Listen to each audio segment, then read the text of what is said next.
తారుని యొక్క ప్రబోధం మేరకి మళ్ళీ తిరిగి కిష్కింధకి వెళ్లకుండా అక్కడే స్వయం ప్రభా బిలంలోకి మళ్ళీ ప్రవేశించి అక్కడే కాలం గడిపేద్దాం. ఎందుకంటే తిరిగి వెళ్ళినట్లయితే వేళ దాటిపోయింది కనుక సుగ్రీవుడు ఆ వానరులందరినీ కూడా సంహరిస్తాడన్న భయంతో వాళ్ళందరూ మళ్ళీ స్వయం ప్రభాబిలంలోకి ప్రవేశిద్దామని నిర్ణయం చేసుకునేటటువంటి సమయంలో స్వామి హనుమ జోక్యం చేసుకున్నారు. హనుమ ఎక్కడ మాట్లాడినా అత్యద్భుతంగా ఉంటుంది. నేను మీతో మనవి చేశాను అనేక మార్లు, హనుమ జోక్యం చేసుకుని మాట్లాడారు అంటే అది కథని ఎప్పుడూ మలుపు తిప్పుతుంటుంది. మలుపు తిప్పుతుంది. సాధారణంగా చచ్చిపోయేవాడిని కూడా మళ్ళీ బతికిస్తుంది. అంటే ఇంకా లోకంలో అన్నిటికన్నా చాలా దారుణమైనటువంటి కష్టం అంటే ఏమిటంటే చచ్చిపోవడమే. అసలు నేను ఇంక శరీరంతో ఉండను, నేను భరించలేను ఈ శోకాన్ని అన్న నిర్ణయం తీసుకున్నాడు అంటే చాలా కష్టంలో ఉన్నాడు అని గుర్తు. అంత కష్టంలో ఉన్నవాడు ఆత్మహత్యకు పూనుకుంటాడు. అది మహాపాతకం, అసలు ఎట్టి పరిస్థితుల్లోనూ చేయకూడదు. కానీ శరీరంతో ఉండి ఇంకా నేను ఆ శోకాన్ని భరించలేను అనుకున్నవాడు, ప్రాణాలని విడిచిపెడదామని సంకల్పం చేసుకున్నవాడు కూడా హనుమ యొక్క అనుగ్రహాన్ని, హనుమ యొక్క మాటల్ని విన్నట్లయితే వెంటనే అతని జీవితం మీద మళ్ళీ ఆసక్తిని పొంది విజయాన్ని సాధిస్తాడు. హనుమ యొక్క స్థితి, హనుమ యొక్క అనుగ్రహం ఎప్పుడూ అలాగే ఉంటుంది. శ్రీరామాయణం ప్రారంభం నుంచి కూడా అంతే. మీరు చూడండి, ఆయన కిష్కింధకాండలో కలిశారు. కిష్కింధకాండలో మొట్టమొదటి సుగ్రీవుడు భయపడినప్పుడు కలిసినటువంటి హనుమ వాని సుగ్రీవుల యొక్క మైత్రికి కారణమయ్యాడు. మళ్ళీ సుగ్రీవుడు రాజ్యాన్ని రుమని పొందడానికి హనుమ చేసినటువంటి రాయబారం మధ్యవర్తిత్వమే కారణం. అలా సుగ్రీవుడిని నిలబెట్టారు, అయింది.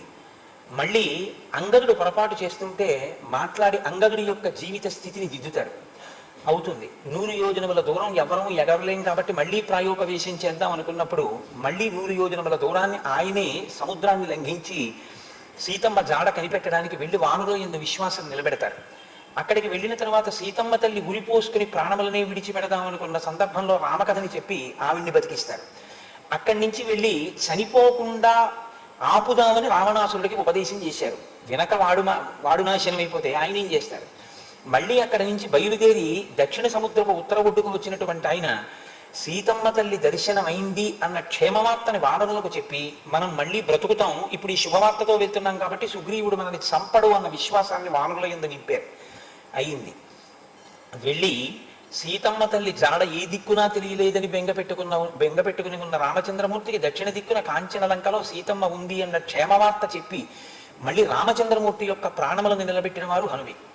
మళ్ళీ అక్కడి నుంచి సేతువు కట్టి లంకాపట్టణానికి యుద్ధానికి వెళ్ళిన తరువాత వాళ్ళు రామలక్ష్మణులతో సహా అందరూ కూడా ఇంద్రజిత్ యొక్క అస్త్రము చేత బంధింపబడి పడిపోతే సంజీవని పర్వతాన్ని తీసుకొచ్చి ఇన్ని కోట్ల మంది వానరుల్ని బతికింపచేసిన వారు హనుమయ్యే.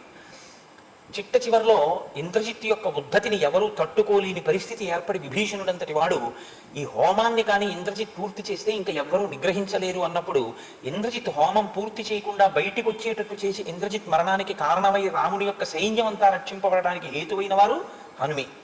14 ఏళ్లు పూర్తయిపోతే ప్రాయోపవేశం చేసేస్తాడు భరతుడు.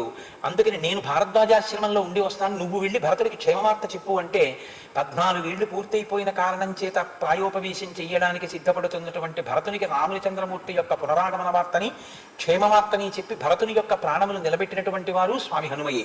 మీరు శ్రీరామాయణాన్ని జాగ్రత్తగా పరిశీలనం చేస్తే హనుమ ఎక్కడ ఉన్నారో అక్కడ ప్రాణములు ఉంటాయి. అంటే చచ్చిపోయే వాళ్ళని ఒకళ్ళని కాదు, వందల మందిని కాదు, వేల మందిని కాదు, కోట్ల మందిని ఆనాటి నుంచి ఈనాటి వరకు ఎప్పుడూ ఆర్తత్రాణ పరాయణుడై రక్షించినటువంటి మహానుభావుడు హనుమ. ఆ హనుమ యొక్క వైభవానికి తెర తీస్తుంది కిష్కింధకాండ యొక్క చిట్ట చివరి భాగం. ప్రత్యేకించి ఆయన వైభవం ఎంత గొప్పదో ఆవిష్కరిస్తుంది. కాబట్టి ఇప్పుడు అంగదుడు ఆ స్వయం ప్రభాబిలంలోకి మళ్ళీ ప్రవేశిద్దామని నిర్ణయం చేసుకునేటటువంటి సమయంలో హనుమ మాట్లాడుతున్నారు. హనుమ మాట్లాడడం అంటే ఏదో మాట్లాడడం కింద ఉండదు. బాగా పూర్వాపర విచారణ చేసుకుని ముందు తన మనసులో ఒక స్థిర నిర్ణయం ఉంటుంది, ఇలా చేద్దాము అని. ఇలా చేద్దాము అని ఆయన ఏమనుకున్నారో దాన్నే మాట్లాడతారు. ఆ మాట్లాడేటప్పుడు ఎంత అందంగా ఉంటుందో తెలుసా అండి. అవతల వారికి ఆ వాదనని ఖండించి మాట్లాడడం కష్టం. అలాగని కేవలం వాదన పటిమ కొంతమంది ఎందు ఉంటుంది. జ్ఞాన కలునిలోని శారదయువులే అంటారు పోతన గారు. ఒక పెంకి వాదన, ఏదో మొండితనంగా ఇంకా తను చెప్పిందే జరగాలన్నట్లుగా మాట్లాడతారు. అలా ఉండదు. బుద్ధిమతాం వరిష్టం. ఆయన మాట్లాడితే అవతల వారి యొక్క ప్రయోజనాన్ని సిద్ధింప చేయడానికి మాట్లాడతారు. కాబట్టి ఇప్పుడు ఆయన ఆలోచించారు, సామముతో మాట్లాడడానికి అంగదుడు యువరాజు, కుదరదు. ఇంక ఇప్పుడు దానము చేయడానికి ఆయన యువరాజు, దానంతో ఏం మాట్లాడతారు? దండోపాయము కుదరదు. కాబట్టి ఇంకున్నది భేదం. అంటే ఇప్పుడు అంగదుడు కానీ ఇటువంటి నిర్ణయం తీసుకుని సుగ్రీవుని యొక్క కార్యం మీద రామకార్యం మీద ముందుకి వెళ్ళడం మానేసి సుగ్రీవుడు చంపుతాడన్న భయంతో స్వయంప్రభ బిలంలోకి వెళ్ళిపోతే దక్షిణ దిక్కుకి సుగ్రీవుడు ఏ నమ్మకం పెట్టుకుని ఇంతమంది యోధుల్ని పంపాడో ఆ నమ్మకం అంతా వమ్మైపోయి సీతమ్మ తల్లి జాడ కనిపెట్టడం అనేటటువంటి విషయంలో కృతకృత్యులయ్యే అవకాశం ఉండదు. వీళ్ళు భయంతో చచ్చిపోతున్నారు. మీరు చాలా జాగ్రత్తగా గమనించండి. ఇంకిక్కడి నుంచి మీకు ఏం కనపడుతుందంటే దక్షిణ దిక్కుకు వెళ్ళిన ఇన్ని వేల మంది వానరులు మరణిస్తున్నారు. దేనివల్ల మరణిస్తున్నారు? భయం చేత మరణిస్తున్నారు తప్ప వాళ్ళకి ఇప్పుడు ఆరోగ్యం లేక వాళ్ళు మరణించట్లేదు, భయానికి చచ్చిపోతున్నారు. దేనికి భయం? వెనక్కి వెడితే సుగ్రీవుడు చంపేస్తాడు, ముందుకు వెడితే సీతమ్మ కనపట్టాలి. కాబట్టి ఇప్పుడు వాళ్ళు మానసికంగా చచ్చిపోయారు, వాళ్ళ ఎందుకు ఉత్సాహం చచ్చిపోయింది. కాబట్టి ఇక ముందుకు వెళ్ళి సీతమ్మ జాడ కనిపెడతామన్న ఆశ లేదు, వెనక్కి వెళ్ళి బ్రతుకుతామన్న ఆశ లేదు. కాబట్టి వెనక్కి వెళ్ళి సుగ్రీవుడి చేతిలో చచ్చిపోయే కన్నా ఇక్కడే చచ్చిపోదామని వాళ్ళు నిర్ణయానికి వచ్చారు తప్ప వాళ్ళు ఒక కర్తవ్యాన్ని మర్చిపోతున్నారు. ఇంకా వాళ్ళు అన్వేషించవలసినటువంటి ప్రాంతాలు ఉండిపోయి సుగ్రీవుడు చెప్పిన జాబితాలో ఆయన దక్షిణ దిక్కున పితృలోకం వరకు చెప్పాడు, మీరు అక్కడ వరకు వెళ్ళవలసి ఉంటుందని. ఏది వెళ్ళారా? వాళ్ళు ఇంకా స్వయం ప్రభాబిలం దగ్గర ఉన్నారు. మరి ఆ మాత్రానికే వాళ్ళు భయపడిపోయి ఇంకా ప్రాణాలే పోతాయి, సీతమ్మ కనపడదు అని వాళ్ళు ఆత్మహత్య చేసుకుంటే రాజు పెట్టుకున్న నమ్మకం ఏమైనట్లు? ఇది గమనించిన వారు ఒక్క హనుమయే. కానీ ఇప్పుడు వెడదామంటే వచ్చే స్థితిలో వీళ్ళు లేరు. కాబట్టి అంగద, నువ్వు చేసుకున్న నిర్ణయం తప్పు, వీళ్ళందరూ నిన్ను అనుసరించరు అని ఉన్న వానరుల మధ్య భేదాభిప్రాయాన్ని కల్పించాలి. అందరూ ఒక మాట మీద లేకుండా చెయ్యాలి. కాబట్టి ఇప్పుడు ఆయన భేదం వాళ్ళ మధ్య ఏర్పడేటట్టుగా తన వాక్కుని సునిశిత ప్రజ్ఞతో ప్రయోగిస్తున్నారు. సచతుర్నాం ఉపాయానాం తృతీయం ఉపవర్ణయన్ భేదయామాస తాన్ సర్వాన్ వానరాన్ వాక్య సంపద. వాక్య సంపద చేత మాట్లాడడం ఒక పెద్ద సంపద. ఎందుచేతనంటే మాటల చేత దేవతలు మన్నన చేసి వరంబులిత్తురు. మాటల చేతనే దేవతలు గౌరవించి వరాలిస్తారు. మాట బాగున్నవాడికి లోకమంతా మిత్రుడే, మాట బాగుండని వాడికి లోకమంతా శత్రువే. వాడు ఎంత మంచివాడైనా కానివ్వండి, మాట బాగుండదు అనుకోండి, ఎవరు ఆయన్ని పలకరించడానికి, ఆయన్ని పిలవడానికి, 10 మందిలో ఆయన్ని తీసుకొచ్చి ఆయనతో కూడి ఉండడానికి ఇష్టపడరు. ఆయన ఏమీ చెయ్యకపోయినా మంచి మాట మాట్లాడాడు అనుకోండి చాలు, అందరూ హర్షిస్తారు. కాబట్టి ఇప్పుడు ఆయన వాక్య సంపదతో భేదమును కల్పించి తద్వారా అటు రాసకార్యము ఇటు సుగ్రీవుడు అంగదుడు చెయ్యవలసిన కర్తవ్యాన్ని కూడా జ్ఞాపకం చేస్తూ ఆయన బోధ చేసే ప్రయత్నం చేస్తున్నారు. నిత్యం అస్థిర చిత్తాహి కపయో హరిపుంగవ నా జ్ఞాప్యం విషహిష్యంతి పుత్రదారాన్ వినాత్వయ. ఎంత గొప్ప విషయాన్ని ఆయన ప్రస్తావనలోకి తీసుకొచ్చారో చూడండి. నిత్యం అస్థిర చిత్తాహి కవయో హరిపుంగవ. ఓ అంగద, నువ్వు వీళ్ళందరినీ నమ్ముతున్నావు, స్వయం ప్రభాబిలంలోకి నీతో వస్తారు. వీళ్ళు వానరులు కాబట్టి వీళ్ళు చపల చిత్తులు, వీళ్ళు ఒకలా ఉండరు. వీళ్ళ మనస్సు చాలా తొందరగా కదిలిపోతుంది. వీళ్ళు సహించలేనటువంటిది ఒకటి వీళ్లలో ఉన్నది అన్న విషయాన్ని నువ్వు మర్చిపోతావు. నువ్వు ఎంతసేపు ఏం మాట్లాడుతున్నావు అంటే సుగ్రీవుడు చంపేస్తాడన్న భయంతో ముందుకు వెళ్ళవద్దంటున్నావు. కానీ నీతో నేను ఒక సత్యం మనవి చేస్తున్నాను. పుత్రదారాన్ వినాత్వయ. వీళ్ళ యొక్క బిడ్డల్ని భార్యల్ని విడిచి ఉండలేరు. స్వయం ప్రభాబిలంలోకి వెళితే ఏమవుతుంది? బ్రతికే ఉంటారు. బ్రతికి ఉండడం ప్రధానం కాదు వీళ్ళకి, వీళ్ళు బ్రతికి బరువు అవుతారు. ఎందుకో తెలుసా? వీళ్ళు బ్రతికి ఉంటే వీళ్ళకి ఏం గుర్తొస్తూ ఉంటుందంటే వీళ్ళ భార్యలు వీళ్ళ బిడ్డలు వీళ్ళకి గుర్తొస్తుంటారు. వీళ్ళు అస్తమానం వీళ్ళ భార్యల్ని తలుచుకుని పిల్లల్ని తలుచుకుని అయ్యో వాళ్ళు ఎలా ఉన్నారో పాపం మేము ఏమైపోయామో అని బెంగ పెట్టుకుని ఉంటారు. సుగ్రీవుడు వాళ్ళని ఏం చేశాడో ఏమిటో, మేము ఇక్కడ హాయిగా తింటున్నాం, తాగుతున్నాం, పడుకుంటున్నాం, కానీ మేము కనపడక అక్కడ వాళ్ళు ఎంత అల్లాడిపోతున్నారో. ఇలా బతికే కన్నా చచ్చిపోతే గొడవ వదిలిపోతుంది. వెళ్ళి సుగ్రీవుడి చేతిలో చచ్చిపోతే పోయారని ఒకటే మాట, వాళ్ళన్నా సుఖంగా ఉంటారు. అంతేకాని ఇక్కడ మనం బతికుండి ఏమిటి సాధించామని కట్టుకున్నది పిల్లలు అక్కడ ఏమైపోయారో అని వీళ్ళందరూ మాట్లాడడం మొదలెడతారు. బతికుండి నీ వెనక ఉండి వీళ్ళందరూ ఇలా మాట్లాడడం మొదలు పెడితే అది నీ నాయకత్వానికి కళంకం అవుతుంది. వీళ్ళకి నీ మీద నమ్మకం సడలిపోతుంది. తీసుకొచ్చి మమ్మల్ని స్వయం ప్రభాబిలంలో పెట్టాడు, ఈ చావేదో ముందుకెళ్ళి సీతమ్మని వెతుకుతూ చచ్చిపోయిన కూడా వదిలిపోయేది, రాచకార్యం చేశానన్న మర్యాదన్న దక్కేది. ఇక్కడ ఎందుకు ఉండిపోయాం అంటారు. ఈ మాటలు ఆయన అంటారా? అనరు. ఎంత చక్కగా అన్నారంటే నిత్యం అస్థిర చిత్తాహి అన్నారంతే. వీళ్ళు చెంచల మనస్కులు. వీళ్ళ మనస్సు ఇవాళ ఓ అంటుంది, స్వయం ప్రభాబిలంలోకి వస్తారు, ఆ తర్వాత కదిలిపోతారు. వీళ్ళు ఒక మాటకి కట్టుబడి ఉండలేరు. మనస్సు యొక్క అసలు మనసుకే చాలా చాంచల్యం. అందున తొందరగా అది ప్రతిపాదించేటటువంటి విషయములకు వశుడైపోయేటటువంటి స్థితి అవతలవాడికి ఉంటే, అంటే ఎన్నడూ మనసు చెప్పిన దానికి ఎదురు తిరిగి నువ్వు ఇలా చెప్తున్నావు ఏమిటనగా అని అడగగలిగిన ప్రజ్ఞ వాడికి లేదనుకోండి. మనసు చెప్పింది వినడం ఒకటే ఆయనకి తెలుసు అంతే. అటువంటి వాడు నీ వెనక ఉండి ఏం చేస్తారని నువ్వు అనుకుంటున్నావు. ఇప్పుడు ఏమైంది? వానరుల మీద నమ్మకం అంగదుడికి సడలింది, అంగదుడి మీద నమ్మకం వానరులకి సడలింది. నిజమే ఇలా అంటున్నాడు కానీ లోపలికి తీసుకెళ్లి బతకండి అని చెప్పి మనకు అన్నం పెట్టి శుభ్రంగా స్వయం ప్రభాబిలంలో తేనె దొరుకుతుంది, పళ్ళు దొరుకుతున్నాయి, తినండి తాగండి వ్యాయామం చేయండి అంటే దేనికి మనం బతికుండే? భార్య పిల్లలు కనపడినప్పుడు నిజమే ఇటు అలా అంటాడు ఇటు అంగదుడిని వానరులకి. వానరులు నిజమే నేను నమ్మడానికి వీల్లేదని అంగదుడికి. ఒకరి మీద ఒకరికి అనుమానం వచ్చిందా లేదా? ఒక్క మాటతో భేదాన్ని ప్రయోగించారంటే వీళ్ళందరూ ఒక మాట మీద ఉండకుండా ఉండేటట్టు చేయగలిగారంటే ఇప్పుడు ఇది కాదులేండి ఇంకో ప్రతిపాదన ఏదైనా పరిశీలిద్దాం అనేటట్టు చేస్తున్నారనమాట. ఇది ఆయన ప్రజ్ఞ. ఆంతరమనంది ఏమిటి? ఎందుకు ఈ భేదం కల్పించడం? వాళ్ళందరి చేత ఒక మంచి పని చేయించడం. ఏమిటా మంచి పని? రామకార్యం మీద ముందుకు వెళ్ళగలిగిన ప్రజ్ఞ వాళ్ళ ఎందుకు అంకురింప చేయడం. అలా జరుగుతుందా లేదా అది పక్కన పెట్టండి, కానీ ఆయన హృదయం అది. కాబట్టి ఇప్పుడు ఆయన అంటున్నారు విగృహ్యాసన మాప్యాహు దుర్బలేన బలీయస ఆత్మరక్షాకరస్తస్మాత్ నా విగృహ్మీత దుర్బల. ఈ శ్లోకం నాకైతే అనిపిస్తుంది ప్రత్యేకించి దీన్ని ఎవరు జ్ఞాపకం పెట్టుకోవాల్సి ఉంటుంది అంటే చదువుకునే రోజుల వరకు బాగుంటుంది, కానీ చదువుకున్న తర్వాత ఉద్యోగంలోకి వెళ్ళడం అనేటటువంటిది ఒకటి ప్రారంభం అవుతుంది. నేను నా స్వానుభవంలో నేను గమనించింది ఏంటంటే ఉద్యోగంలో జాయిన్ అయ్యేటప్పటికీ చాలా ఉత్సాహంగాను వేడి నిత్తురు ఉరకలు వేస్తూ ఉంటుంది. మంచి యవ్వనంలో కదండి చేరుతారు.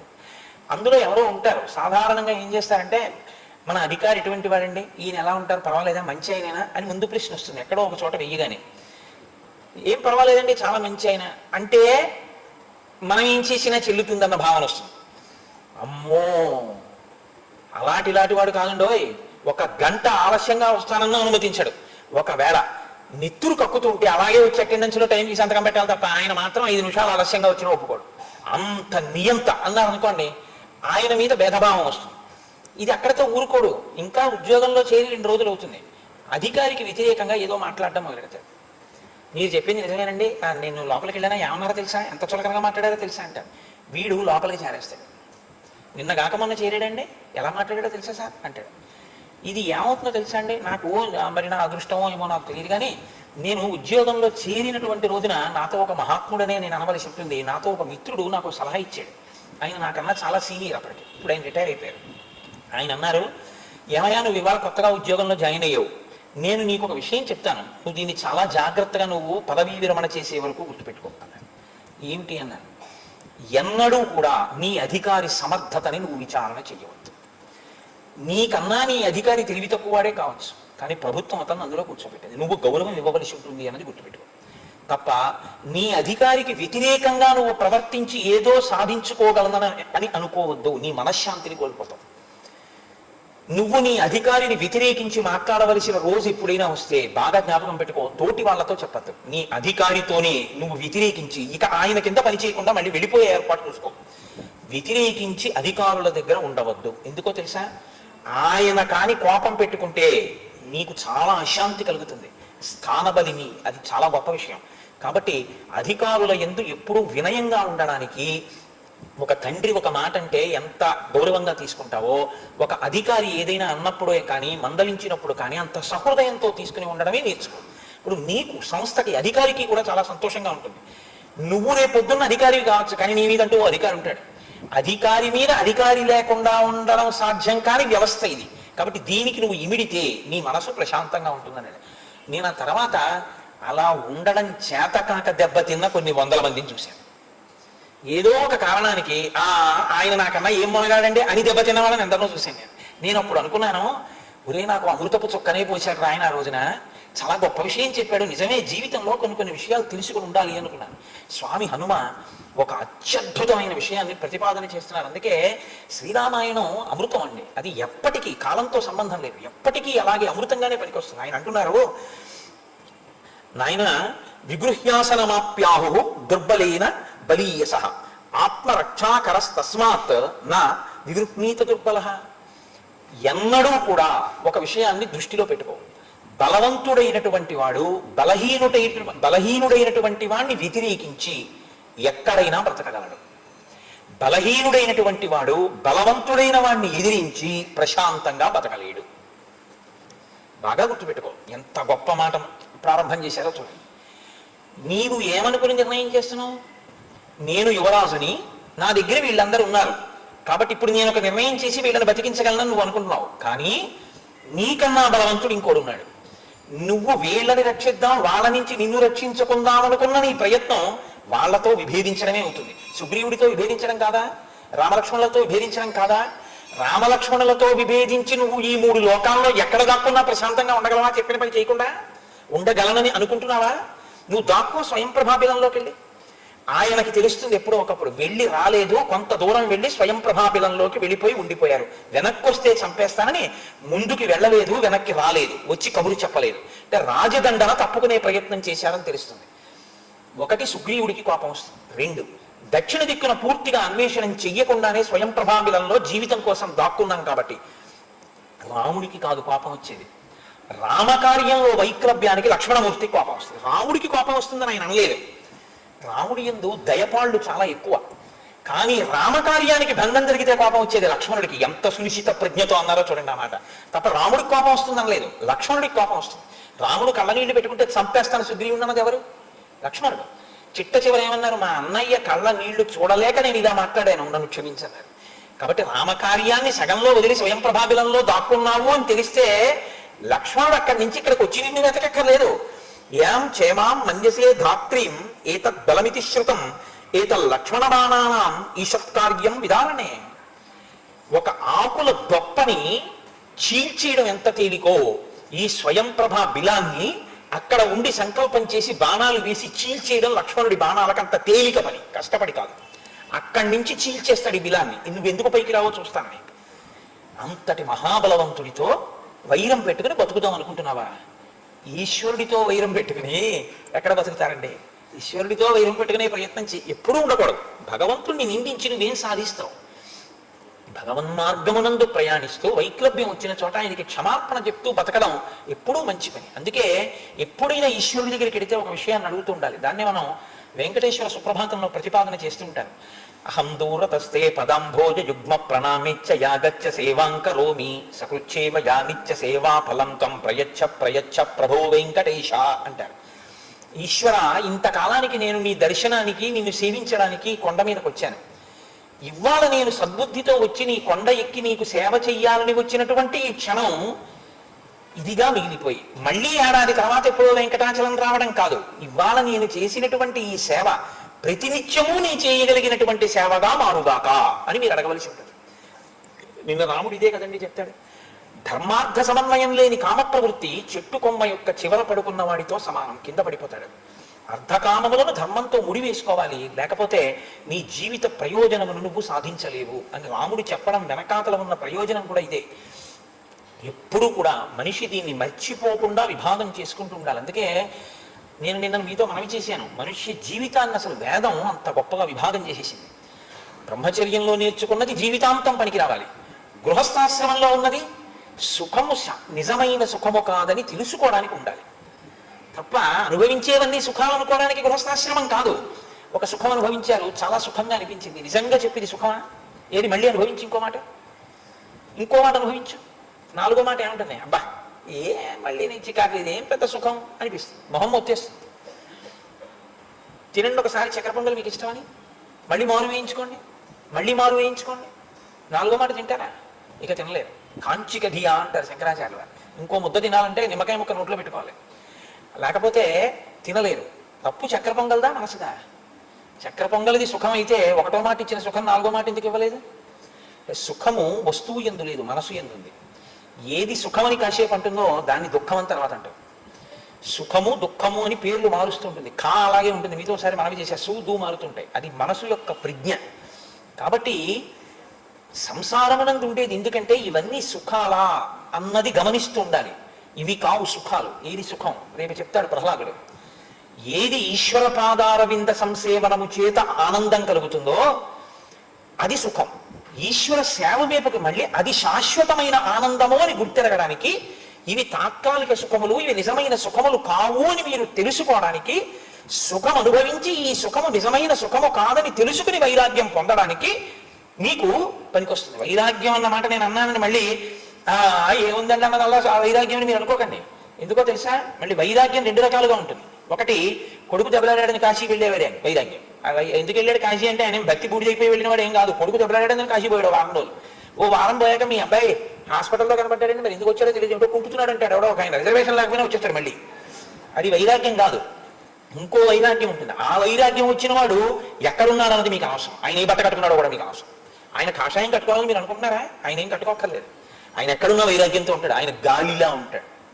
గాలి ఇగో ఈ మల్లెపూల దండ మించి వస్తుంది, సువాసన వస్తుంది, ఆ గాలిలా వస్తుంటుంది, సువాసన వస్తుంది. అదేం పొంగిపోదా గాలి, అలా వెళ్ళిపోతుంది. అలా వెళ్ళిపోయి వెళ్ళిన తర్వాత ఏదో అక్కడ కొంచెం అశుద్ధం కనబడుతుంది, దాని మించి వెళుతుంది, అదేం బెంగెట్టుకోదు, వెళ్ళిపోతుంది. దుర్వాసన మనం ముక్కు మూసుకుంటాం, అది అలాగే ఉంటుంది. ఆ గాలి కొంచెం ముందుకెడుతుంది. కుళ్ళిపోయిన కుక్క కళేబరం మీదకి వెడుతుంది, ఆ వాసనని దాంతో కలుస్తుంది, ఏం బెంగెట్టుకోదు, ముందుకు వెళ్ళిపోతుంది. అక్కడికి వెళ్ళిన తర్వాత తులసి దళాలు పోసి ఉంటాయి, దాని మించి వెళుతుంది. ఇది అశుద్ధమని బెంగెట్టుకోదు, ఇది మల్లెపువ్వు అని పొంగిపోదు. మల్లెపువ్వు మించి వచ్చిందని నువ్వు పొంగిపోయావు, కుక్క కళేబరం మించి వచ్చిందని నువ్వు కుంగిపోయావు. దానికి పొంగు లేదు, కుంగు లేదు. పొంగు లేక వస్తున్న సంఘటనలన్నింటికీ సాక్షిగా ఉంటూ తాను లోపల కదలకుండా నిలబడిన వాడు ఎవరో వాడు ఏ బట్ట కట్టినా సన్యాసి. చాలా జాగ్రత్తగా గమనించాను. కాబట్టి అది మొదటే వస్తే బట్ట మార్చుకున్నవాడు అదృష్టం, సరే అది వేరే విషయం. కాబట్టి కానీ నా మనవి ఏంటంటే గృహస్థాశ్రమం దేనికి అంటే ఇది తెలుసుకోవడానికి తప్ప ఇక వ్యామోహానికి అర్థం లేకుండా కొడుకు అయిపోయింది, కోడలు వచ్చేసింది, కూతురు అయిపోయింది, అల్లుడు వచ్చేసాడు, మనవలు వచ్చేసారు, ముని మనవలు వచ్చేసారు, ఇంకెంతమంది ఎన్ని చూస్తావు, ఎన్ని తరాలు చూస్తావు? అలా వస్తారు. అది ప్రజోత్పత్తి. ఇవాళ నువ్వు కూర్చున్నావు పెళ్లిపేటల మీద, రేపు నీ కొడుకు పెళ్లి కొడుకు, ఆ తర్వాత నీ మనవడు పెళ్లి కొడుకు, ఒక్కొక్కరు వస్తారు పదవీ విరమణ చేసేస్తారు, ఇంకోటి పదవిలోకి వెళ్తుంటారు కదా. అలా సీటదే, కానీ వ్యక్తులు మారిపోతూ ఉంటారు. ఎన్ని చూస్తావు, ఏమిటి చేస్తావు చూసి? ఇలా ఉంటుంది లోకం యొక్క పరిణామం. కానీ మారుతున్నవి ఇవన్నీ, ఇది మారిపోతుంది, ముడతలు పడిపోతుంది. కానీ మారనిది ఒకటి ఉంది, అది లోపల అప్పుడు ఇప్పుడు ఎప్పుడు గమనిస్తూ అలాగే ఉంది, అది మారట్లేదు. బాల్యాదిశ్యపి జగ్రదాదిషు తదా సర్వాస్వస్థాస్యపి వ్యావృత్త స్వనువర్తమాన విహిమిత్యంత స్ఫురంతం సదా స్వాత్మానం ప్రకటీకరోతి భజతాం యో ముద్రయా భద్రయా తస్మై శ్రీ గురుమూర్తయే నమః శ్రీ దక్షిణామూర్తయే అంటారు శంకర భగవత్పాదులు. ఆ లోపలి వస్తువు నువ్వు అన్న సత్యం యొక్క అనుభవంలోకి వచ్చే ప్రయత్నం చేయాలి. దీనికి ఒక స్థితి వచ్చిన తర్వాత సాక్షి మాత్రంగా ఉంటాడు, భార్యతో కలిసి వానప్రస్థంలోకి వెళ్ళిపోతాడు. ఇంకా ఇవన్నీ చాలా ఇచ్చిశాంత ఆలంచెవులు, ఇంకా ఎన్నాళ్ళు ఎన్ఎస్సీ సర్టిఫికెట్లు, ఫిక్స్డ్ డిపాజిట్లు, ఇంట్రెస్ట్లు, పెన్షను, ఈ దిక్కుమాలిన గోలు ఎన్నాళ్ళు ఉండదు. ఈ శరీరం పడిపోతుంది. ఏదో పెట్టింది కోడలు తీర్చాలి, కడుపు నిండిందా లేదా చాలు, పడుకో, అయిపోయి ఈశ్వరుడు గురించి ఆలోచన చేస్తుంటాడు, భార్యతో కలిసి ఉంటాడు. ఆ తర్వాత ఇంకా అసలు అలా కూడా ఉండాలని లేదు. ఇంకా నాకు చాలా వైరాగ్యం వచ్చేసింది అనుకోండి ఆ వ్యక్తికి, ఆయన ఏం చేస్తాడు, బట్ట మార్చేస్తాడు. అంటే ఇక ఇది దీనికి ఆకలేస్తే దగ్గొస్తే మందేసినట్టు, దగ్గొస్తే మందేసుకునేటప్పుడు మందు ఈ రుచి ఉండేది పెట్టండి అని అడగరు కదా, హోటల్ కాదుగా డాక్టర్ గారు రాసిన మందు. అలా దీనికి ఆకలేస్తే 4 ఇళ్ల ముందుకు వెళ్ళి భవతి భిక్షాంది అంటాడు. దున్నపోతులా ఉన్నావు, ఏ పని చేసుకోలేవు అంటే నవ్వుతాడు. ఏదో కబలం చేతిలో పడింది, అన్నీ కలుపుకుని కడుపు నిండే వరకు తింటాడు, వదిలేస్తాడు. నేను ఒకప్పుడు ఒక మహానుభావుని చూశాను భీమునిపట్నంలో. ఆయన కొండ మించి వస్తారండి, ఆయనకు ఆకలిస్తే అన్నారు. నేను ఆయన గురించి ఎదురు చూస్తున్నాను. ఆయన ఆవులు తాగేసి విడిచిపెట్టేసేంత వరకు చూశారు, కుడితికుండా వదిలిపెట్టేసిన తర్వాత కింద పిండి మిగిలింది. ఆ పిండి ఆయన కొద్దిగా పుచ్చుకుని అక్కడ మంచినీళ్ళు ఉంటే ఆ నీళ్లు తాగి ఆయన పళ్ళి పైకి వెళ్ళిపోతుంటే అదృష్టవశాత్తు ఆయన ఆ రోజు నాతో మాట్లాడారు, అది వేరే విషయం అనుకోండి. కాబట్టి మహానుభావులు అంత సాక్షిగా ఉంటారు, ఈ శరీరం గురించి వాళ్ళకి ఏమి పట్టింపు లేని స్థితిలో ఉంటారు. అలా ఉండి ఉండి పడగొట్టేస్తారు, అది పడిపోతుంది, తాను లోపల ఉన్న వస్తువుగా మిగిలిపోతాడు. అది సన్యాసాశ్రమం. ఆ చిట్ట చివరి ఆశ్రమాన్ని పొందడానికి ఇవి గెలిచి వెళ్ళమంటారు. అందుకని బ్రహ్మచర్యంలో పొందినటువంటి జ్ఞానం చిట్ట చివర పండించడానికి పనికొస్తుంది. అప్పుడా తపసా షడ్రిపూన్ జిత్వా భార్యాన్ పుత్రే నివేశ్యచ. అంత గొప్పదండి సనాతన ధర్మం. 85 ఏళ్ళు రానివ్వండి, 90 ఏళ్ళు రానివ్వండి, భార్యని మాత్రం నేను ఇంకా నాకు వైరాగ్యం వచ్చింది నేను వెళ్ళిపోతున్నానని విడిచిపెట్టే అధికారం పురుషుడికి లేదు. భార్యాన్ పుత్రే నివేశ్యచ, కొడుకు దగ్గరికి తీసుకెళ్ళి, రే నాకు ఇక పూర్ణ వైరాగ్యం వచ్చింది, నేను మీకు బరువు అవుతాను, మీరు నన్ను భరించడం కష్టంగా ఉంటుంది, నా ప్రవర్తన అదోలో అనిపిస్తుంది మీకు, కాబట్టి నేను ఎక్కడో ఏ గుహలోనో చెట్టు తొర్ర, శంకర భగవత్పాదులు అంటారు చెట్టు తొర్రలు ఉన్నాయి, పర్వత గుహలు ఉన్నాయి, ఇంకా నీకు ఆవాసం ఏమిటి? ఆ చేతి కింద చెయ్యి పెట్టుకుని కౌపీనం పెట్టుకుని పడుకున్నవాడెవడో, కరతల భిక్ష స్వీకరించిన వాడెవడో వాడు కదా మహదైశ్వర్యవంతుడంటారు. కాబట్టి ఆ స్థితిని పొందే ముందు భార్యాన్ పుత్రే నివేశ్యచ, భార్యని పుత్రుల దగ్గర విడిచిపెట్టి వానప్రస్థంలో తపసా షడ్రిపూన్ జిత్వా, తపస్సు చేత 6 శత్రువుల్ని జయించి తర్వాత తాను సన్యాసాశ్రమం స్వీకరించవలసి ఉంటుంది. అయితే కొంతమంది అసలు వివాహమే చేసుకోకుండా సన్యాసం స్వీకరించినటువంటి వారు ఉంటారు. శంకర భగవత్పాదాచార్య స్వామి ఆ కోవలోకి వచ్చిన వారే. చంద్రశేఖరేంద్ర సరస్వతి స్వామి వారు ఆ కోవలోకి వచ్చిన వారే. మహానుభావుడు, శతాధిక వయస్సు ఆయన ఉపాధి పొందింది. కానీ వారు వివాహం చేసుకున్న వారు కాదు. బ్రహ్మచర్యం నుంచి అందులో కంచి పీఠానికి బ్రహ్మచర్యం నుంచి పీఠాధిపత్యం. అలాగే ప్రస్తుత శృంగగిరి పీఠాధిపతులు భారతీ తీర్థస్వామి వారు మహానుభావుడు, ఆయన బ్రహ్మచర్యం నుంచి సన్యసించిన వారు. వాళ్ళు కారణజన్ములు. వాళ్ళతో మిగిలిన వాళ్ళు పోల్చుకుని చేయడం కుదరదు. కొంతమంది కారణజన్ములు ఎప్పుడూ ఉంటారు. కాబట్టి నీవు ఈ విషయాన్ని దృష్టిలో పెట్టుకోవలసి ఉంటుంది. నువ్వు ఎక్కడ దాక్కున్నా లక్ష్మణుడు చీల్చేస్తాడు ఆ గుహని. కాబట్టి బలవంతుడైన వాడితో వైరం పెట్టుకుని బ్రతకగలనని నువ్వు అనుకోకు. కానీ బలహీనుడైన వాడితో వైరం పెట్టుకుని బలవంతుడైన వాడు ఎక్కడైనా ఉండగలడు. ఎందుకని బలహీనుడు ఏం చేస్తాడు అన్న ధైర్యంతో ఉంటాడు. నువ్వు ఎంతసేపు ఏం చేస్తున్నావంటే నీకన్నా బలహీనులైన వాళ్ళని దగ్గర పెట్టుకుని వీళ్ళ మాటలు విని క్షేమంగా ఉంటానంటున్నావు. స్వయం ప్రభాబిలంలో నీకన్నా బలవంతుడైన వాడి పని మీద బయలుదేరాడని మర్చిపోతున్నావు. ఆయన పని మధ్యలో వదిలేయడం ఆయన కోపానికి కారణం. నీ బతుకు ఏమవుతుందో మర్చిపోతున్నావు. ఎంత పెద్ద మాట అండి, ఎంత గొప్ప విశ్లేషణ అండి అసలు. అందుకే శ్రీరామాయణం బాగా చదవడం అలవాటైతే, శ్రీరామాయణ శ్లోకాలని బాగా అర్థం చేసుకోవడం అలవాటైన వాళ్ళు, నేను ఎందరో పెద్దల్ని చూశాను. నేను అటువంటి అధికారిని ఒక ఐఏఎస్ అధికారి నాకు తెలుసు, పేర్లు చెప్పడం బాగుండదు. వాళ్ళ విశ్లేషణ చాలా గొప్పగా ఉంటుంది. వాళ్ళు ఒక నోట్ ఫైల్ మీద రాసే నోటింగ్ చాలా ఆశ్చర్యకరంగా ఉంటుంది.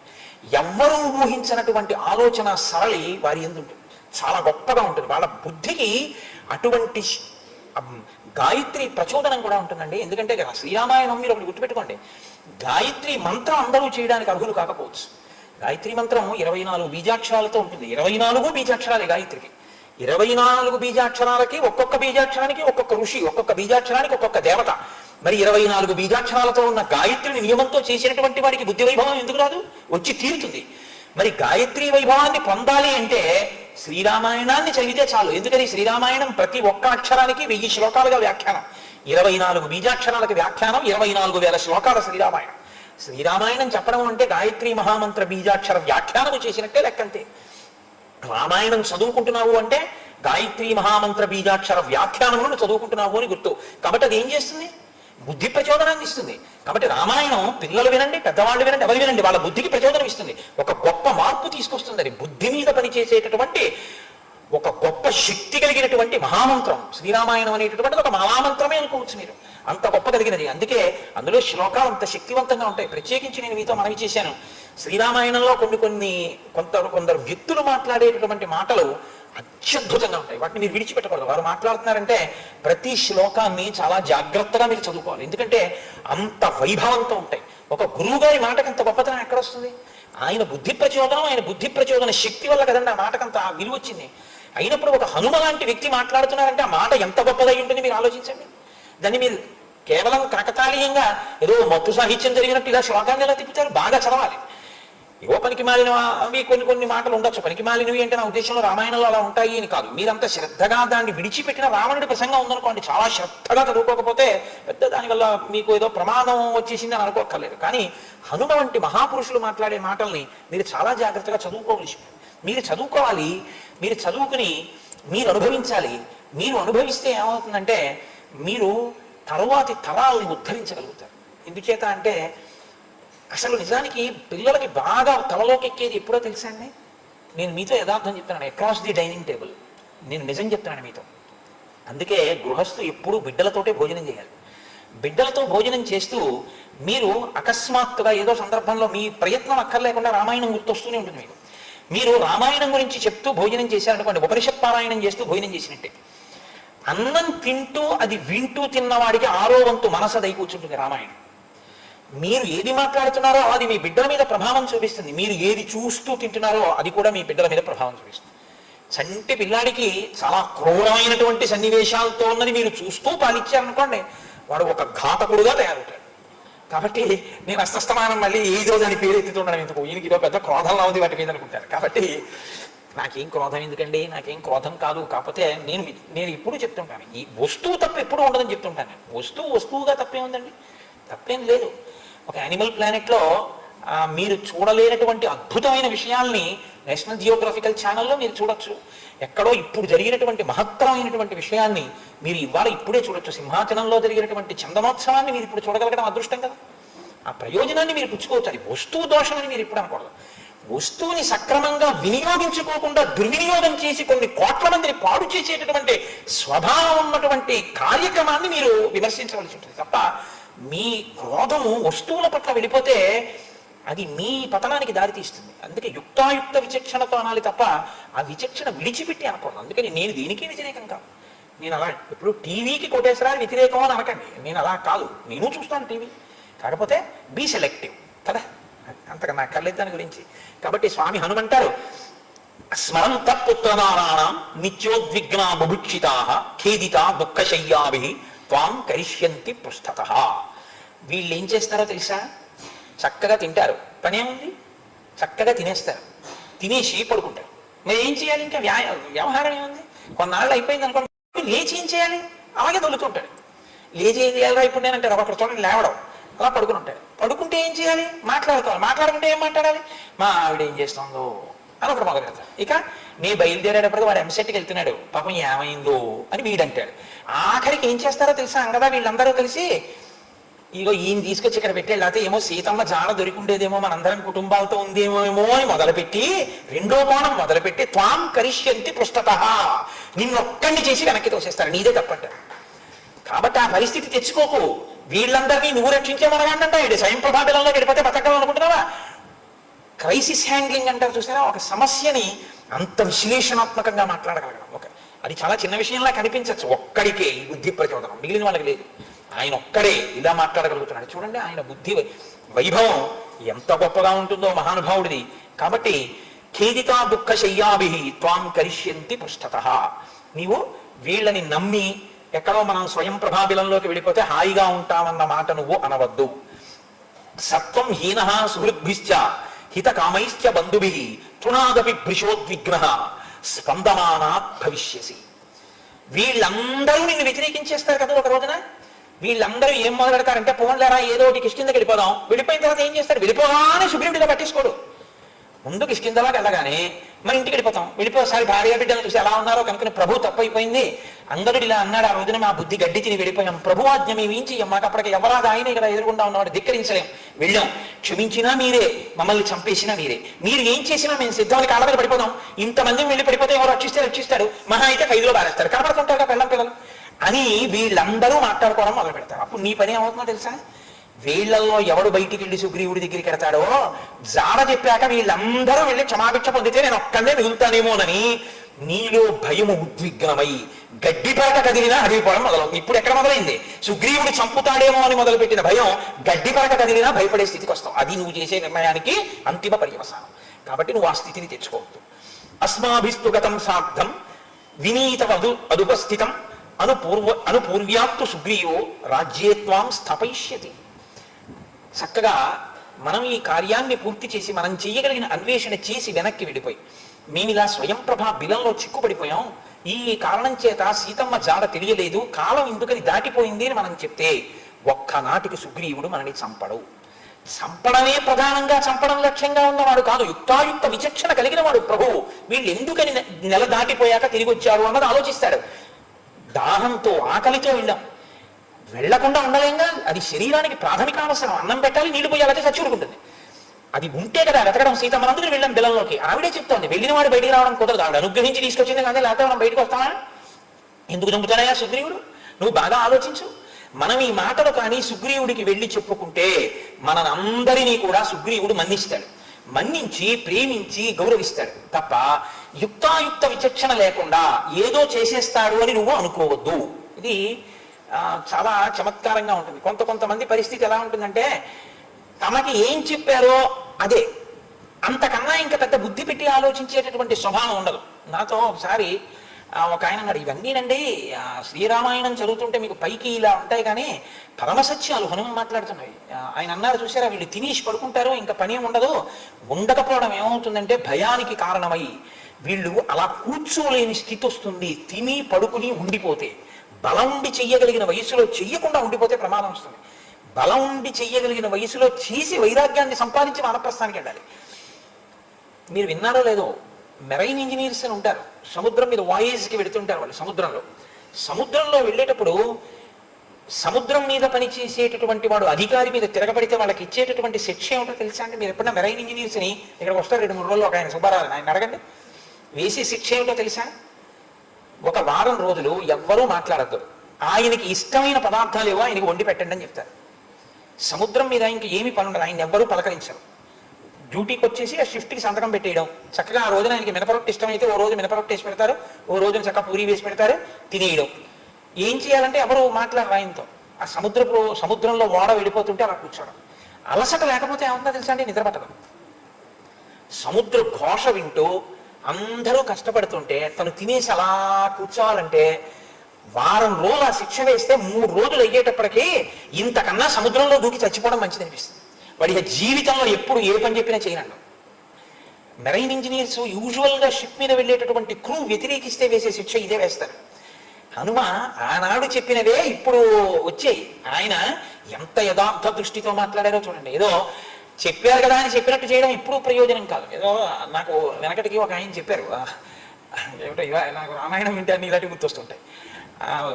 మిలిటరీలో పనిచేసేటప్పుడు యుద్ధం జరుగుతుంటే యుద్ధ భూమిలో పడిపోతారు, చనిపోయి కొంతమంది ఉంటారు, ప్రాణాలతో కొంతమంది ఉంటారు. చనిపోయిన వాళ్ళ గురించి పట్టించుకోవాలా, కొంచెం ప్రాణంతో ఉన్న వాళ్ళ గురించి పట్టించుకోవాలా అంటే బతికున్న వాడి గురించి ఎక్కువ పట్టించుకోవాలి. ఎందుకంటే పిఓడబ్ల్యూ అంటారు, అంటే పిడబ్ల్యూఓ, ప్రిజనర్ ఆఫ్ వార్ అని. ఈయన కానీ దొరికాడు అనుకోండి, ఆ శత్రుదేశం వాళ్ళు తీసుకెళ్లి వైద్యం చేయించి ఆ రహస్యాలు రాబట్టడానికి చిత్తక్షోభ పెట్టేస్తారు. ఇంకా అందుకని గబగబా ముందు కొస ప్రాణంతో ఉన్న ఆయన తీసుకొచ్చేసే ప్రయత్నం చేస్తారు. దానికి డాక్టర్స్ని గబగబా ఒకసారి విడిచిపెడితే వాళ్ళు ఏం చేస్తారంటే గబగబా వెళ్ళి ప్రాణం ఉందో లేదో చూసి డెడ్ అలైవ్ అని స్లిప్స్ పెడతారు. పెడితే గబగబా వెనకాల ఉన్న వాళ్ళు వెళ్ళి చచ్చిపోయాడు అంటే కొంచెం ఆ శవాన్ని గబాలను విసిరేస్తారు వ్యాన్లోకి. అలైవ్ కొంచెం బతికున్నాడు అంటే గబగబా స్ట్రెచర్లో పెట్టి ఓ వ్యాన్ ఎక్కిస్తారు. అంటే బతికున్నాడు కదా, మరి అలా విసిరేస్తే ఎలాగా, తీసుకురావాలి హాస్పిటల్. డాక్టర్స్ స్లిప్ పెడుతూ ఎవరిదో ఒక ఆయన హార్ట్ బీట్ సరిగ్గా అందలేదో ఆయన కంగారులో చూసి చనిపోయాడు అనుకున్నాడు, డెడ్ అని స్లిప్ పెట్టాడు. ఆయన ఇంకా కొద్దిగా బతుకున్నాడు. వీళ్ళు తీసుకొచ్చి 2 చేతులు పట్టుకుని వ్యాన్లో విసిరైపోతుంటే ఆయన అన్నాడు, ఐఆమ్ అలైవ్ అన్నాడు. నేను బతికున్నాను అన్నాడు. వీళ్ళు అన్నారు, shut up, it is certified you are dead. నువ్వు చచ్చిపోయావని సర్టిఫికేట్ పెట్టేశారు నేను. అది ఎలా ఉంటుంది? వినడానికి బాగుంటుందేమో, తన డ్యూటీ తను కరెక్ట్గా చేసేసినట్టు ఉంటుందేమో, కానీ అలా చేయడం ఎంతవరకు సమంజసం? కాబట్టి హనుమ మాట్లాడడం అంటే అంత సునిశ్చిత ప్రజ్ఞతో ఉంటుంది. కాబట్టి ఆయన అంటారు, నువ్వు స్వయం ప్రభాబిలంలోకి వెళ్ళి చిక్కుపడిపోయానన్నా నాకు అనవసరం, నెల రాలేదని చంపాడు సుగ్రీవుడు. కారణం తెలుసుకుంటాడు, తెలుసుకుని క్షమిస్తాడా? ప్రభు అటువంటి వాడిని ఎందుకు అనుకుంటున్నావు నువ్వు? ప్రభువు యొక్క జ్ఞానము సంకుచితం అనుకుంటున్నావు కాదు. ఆయన విశాల హృదయుడు, ఆయన పరిపాలన సమర్థత కలిగిన వాడు. ప్రభువు యందు ఈ భక్తి ఉన్నవాడెవడో వాడే కార్యం చేయగలడు. అసలు ప్రభుభక్తి లేని వాడు ఏమీ చేయలేడు. కాబట్టి ధర్మరాజ పితృవ్యస్తే ప్రీతికామో దృఢవ్రత శుచి సత్య ప్రతిజ్ఞశ్చ సత్వాం జాతు ననాశయేత్. ఆయన ధర్మం తెలుసున్నవాడు, నీకు తండ్రి, ప్రీతి కలిగినటువంటి వాడు, దృఢమైనటువంటి వ్రతం ఉన్నవాడు, చాలా మనస్సు నిర్మలమైనటువంటి స్థితిలో ఉన్నటువంటి వాడు, సత్యమైన ప్రతిజ్ఞ ఉన్నటువంటి వాడు. అటువంటి వాడు నిన్ను ఎందుకు చంపుతాడు? ఎందుకు అసలు సుగ్రీవుడు చంపుతాడని ఆలోచన చేస్తున్నావు? ఆ ఆలోచన విడిచిపెట్టేసి ప్రియ కామశ్చతే మాతు తదర్థం చాస్య జీవితం తస్యాపత్యంచ నాస్త్యన్యత్ అస్మాదంగత గమ్యతాం. నువ్వు ఒకటి గుర్తించు, అసలు నీ పినతండ్రి సుగ్రీవుడికి సంతానం లేదు, కాబట్టి అన్నగారి సంతానమైనటువంటి నువ్వే ఆయనకి కూడా సంతానం. 2, ఇప్పుడు తార ఆయన భార్య, ఆయన ఎప్పుడూ తన భార్య కాబట్టి తారకి ప్రీతి చేద్దామని చూస్తూ ఉంటాడు. రోమకి బిడ్డలు లేరు కాబట్టి రాజ్యాధికారం నీకే ఉంది. తారకి ప్రీతి చేయడము, నిన్ను యవరాజ్య పట్టాభిషేకం చేయడము, కొడుకులు లేనటువంటి తనకి ఉన్న ఒకే ఒక్క కొడుకువి కాబట్టి నీ ఎందు పూర్ణమైన ప్రేమతో ఉంటాడు తప్ప నిన్ను చంపేస్తే ఇప్పుడు అసలు సుగ్రీవుడికి ఏమిటి వస్తుంది? ఒకటి తార ఖేదపడుతుంది, తన భార్య బాధపడుతుంది, యవరాజ్య పట్టాభిషేకం చేయడానికి ఇంకో కొడుకు లేడు. అటువంటి వాడు నిన్ను చంపుతాడని ఎలా అనుకుంటున్నావు? సుగ్రీవుడు నిన్ను చంపితే ఎంత బాధపడవలసి వస్తుందో తన జీవితంతో పడి చేసుకుంటాడా? ఇటు తార హృదయాన్ని భగ్నపరచి తనకి రాజ్యానికి ఉత్తరాధికారి లేకుండా నువ్వు ఇంత ఖచ్చితంగా ప్రవర్తించిన వెనక మేము సాక్ష్యం చెప్పిన సుగ్రీవుడు నిన్ను చంపుతాడని ఎందుకు అనుకుంటున్నావు? నీ వైపు నుంచి నిన్ను రక్షించవలసిన అవసరం సుగ్రీవుడికి ఎంత ఉందో నువ్వు ఎందుకు ఆలోచించట్లేదు? కాబట్టి నువ్వు ఇలా చచ్చిపోతాను అనేటటువంటి ప్రయత్నం చెయ్యు. నువ్వు ఇలా స్వయం ప్రభాబిలంలోకి వెళ్ళిపోతాను, ఇక్కడ పడుకుంటానన్నమాట అనవద్దు. అక్కడ వరకే చెప్పారు. అంటే ఆయన హృదయం ఏమిటి? రాజకార్యమునందు మనం ఇంకా ముందుకు వెళ్ళి సీతాన్వేషణం చేద్దాం. కానీ నేను మీతో మనవి చేశాను కదండి, రామాయణం ఒక మనస్తత్వ శాస్త్రం. ఒక్కొక్కరు ఎలా ఉంటారంటే చిన్న విషయం వచ్చిందనుకోండి, ఇంకసలు ఆ పొంగు మీరు పట్టుకోలేరు.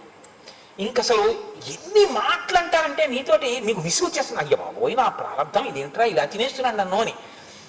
ఏదో ఎవరి దగ్గరికి వెళ్తారు మీరు, ఆ పెళ్లి నిశ్చయం అయిపోయింది అనుకోండి, ఆయన మీరు ఏదో పెళ్లి మాటలకు వెళ్ళారు, పెళ్లి నిశ్చయం అయిపోయిన వాళ్ళ అమ్మాయి, నేను బాగా మాట్లాడానే ఆ విషయంలో, నేను బాగా మాట్లాడానే, అవును మీరు బాగా మాట్లాడారు, అక్కడ నేను అలా మాట్లాడడం మంచిది అని చూసారా, బాగా మాట్లాడాను కదా, అవును బాగా మాట్లాడారు. ఇది ఎన్ని మాటలు?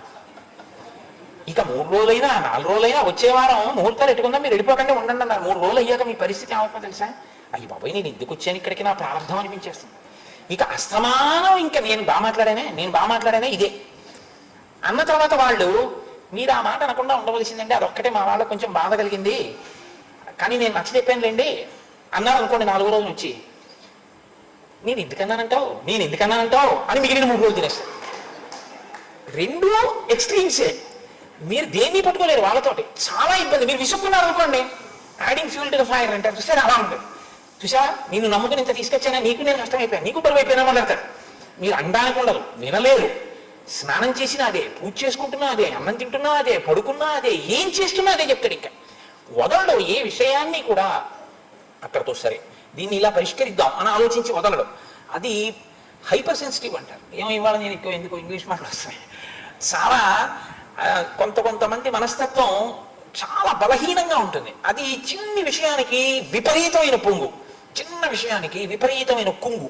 ఆ కుంగులో అగాధాలు చూస్తుంది, ఆ పొంగులో అంతరిక్షాన్ని చూస్తుంది.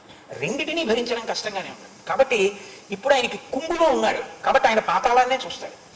కాబట్టి ఆయనగా మాట్లాడతాడో చూడండి. హనుమ ఇంత ఆశాజనకంగా మాట్లాడితే ఆయన ఎంత నిరాశాజనకంగా మాట్లాడతాడో చూడండి. 2 men look through the same bars, one at the stars and one at the mud అని. 2 వ్యక్తులు కిటికీలోంచి చూస్తే ఒకడు అంతరిక్ష ఆకాశంలో నక్షత్రాలను చూస్తాడు, ఒకడు కింద ఉన్న బురద చూస్తాడు. ఎవడి దృష్టికోణం వాడిది. ఒకడు ఊర్ధ్వముఖ చలనం, ఒకడు అధోముఖ పతనం. ఎవడు రక్షిస్తాడు, ఎవడికి వాడు రక్షకుడు.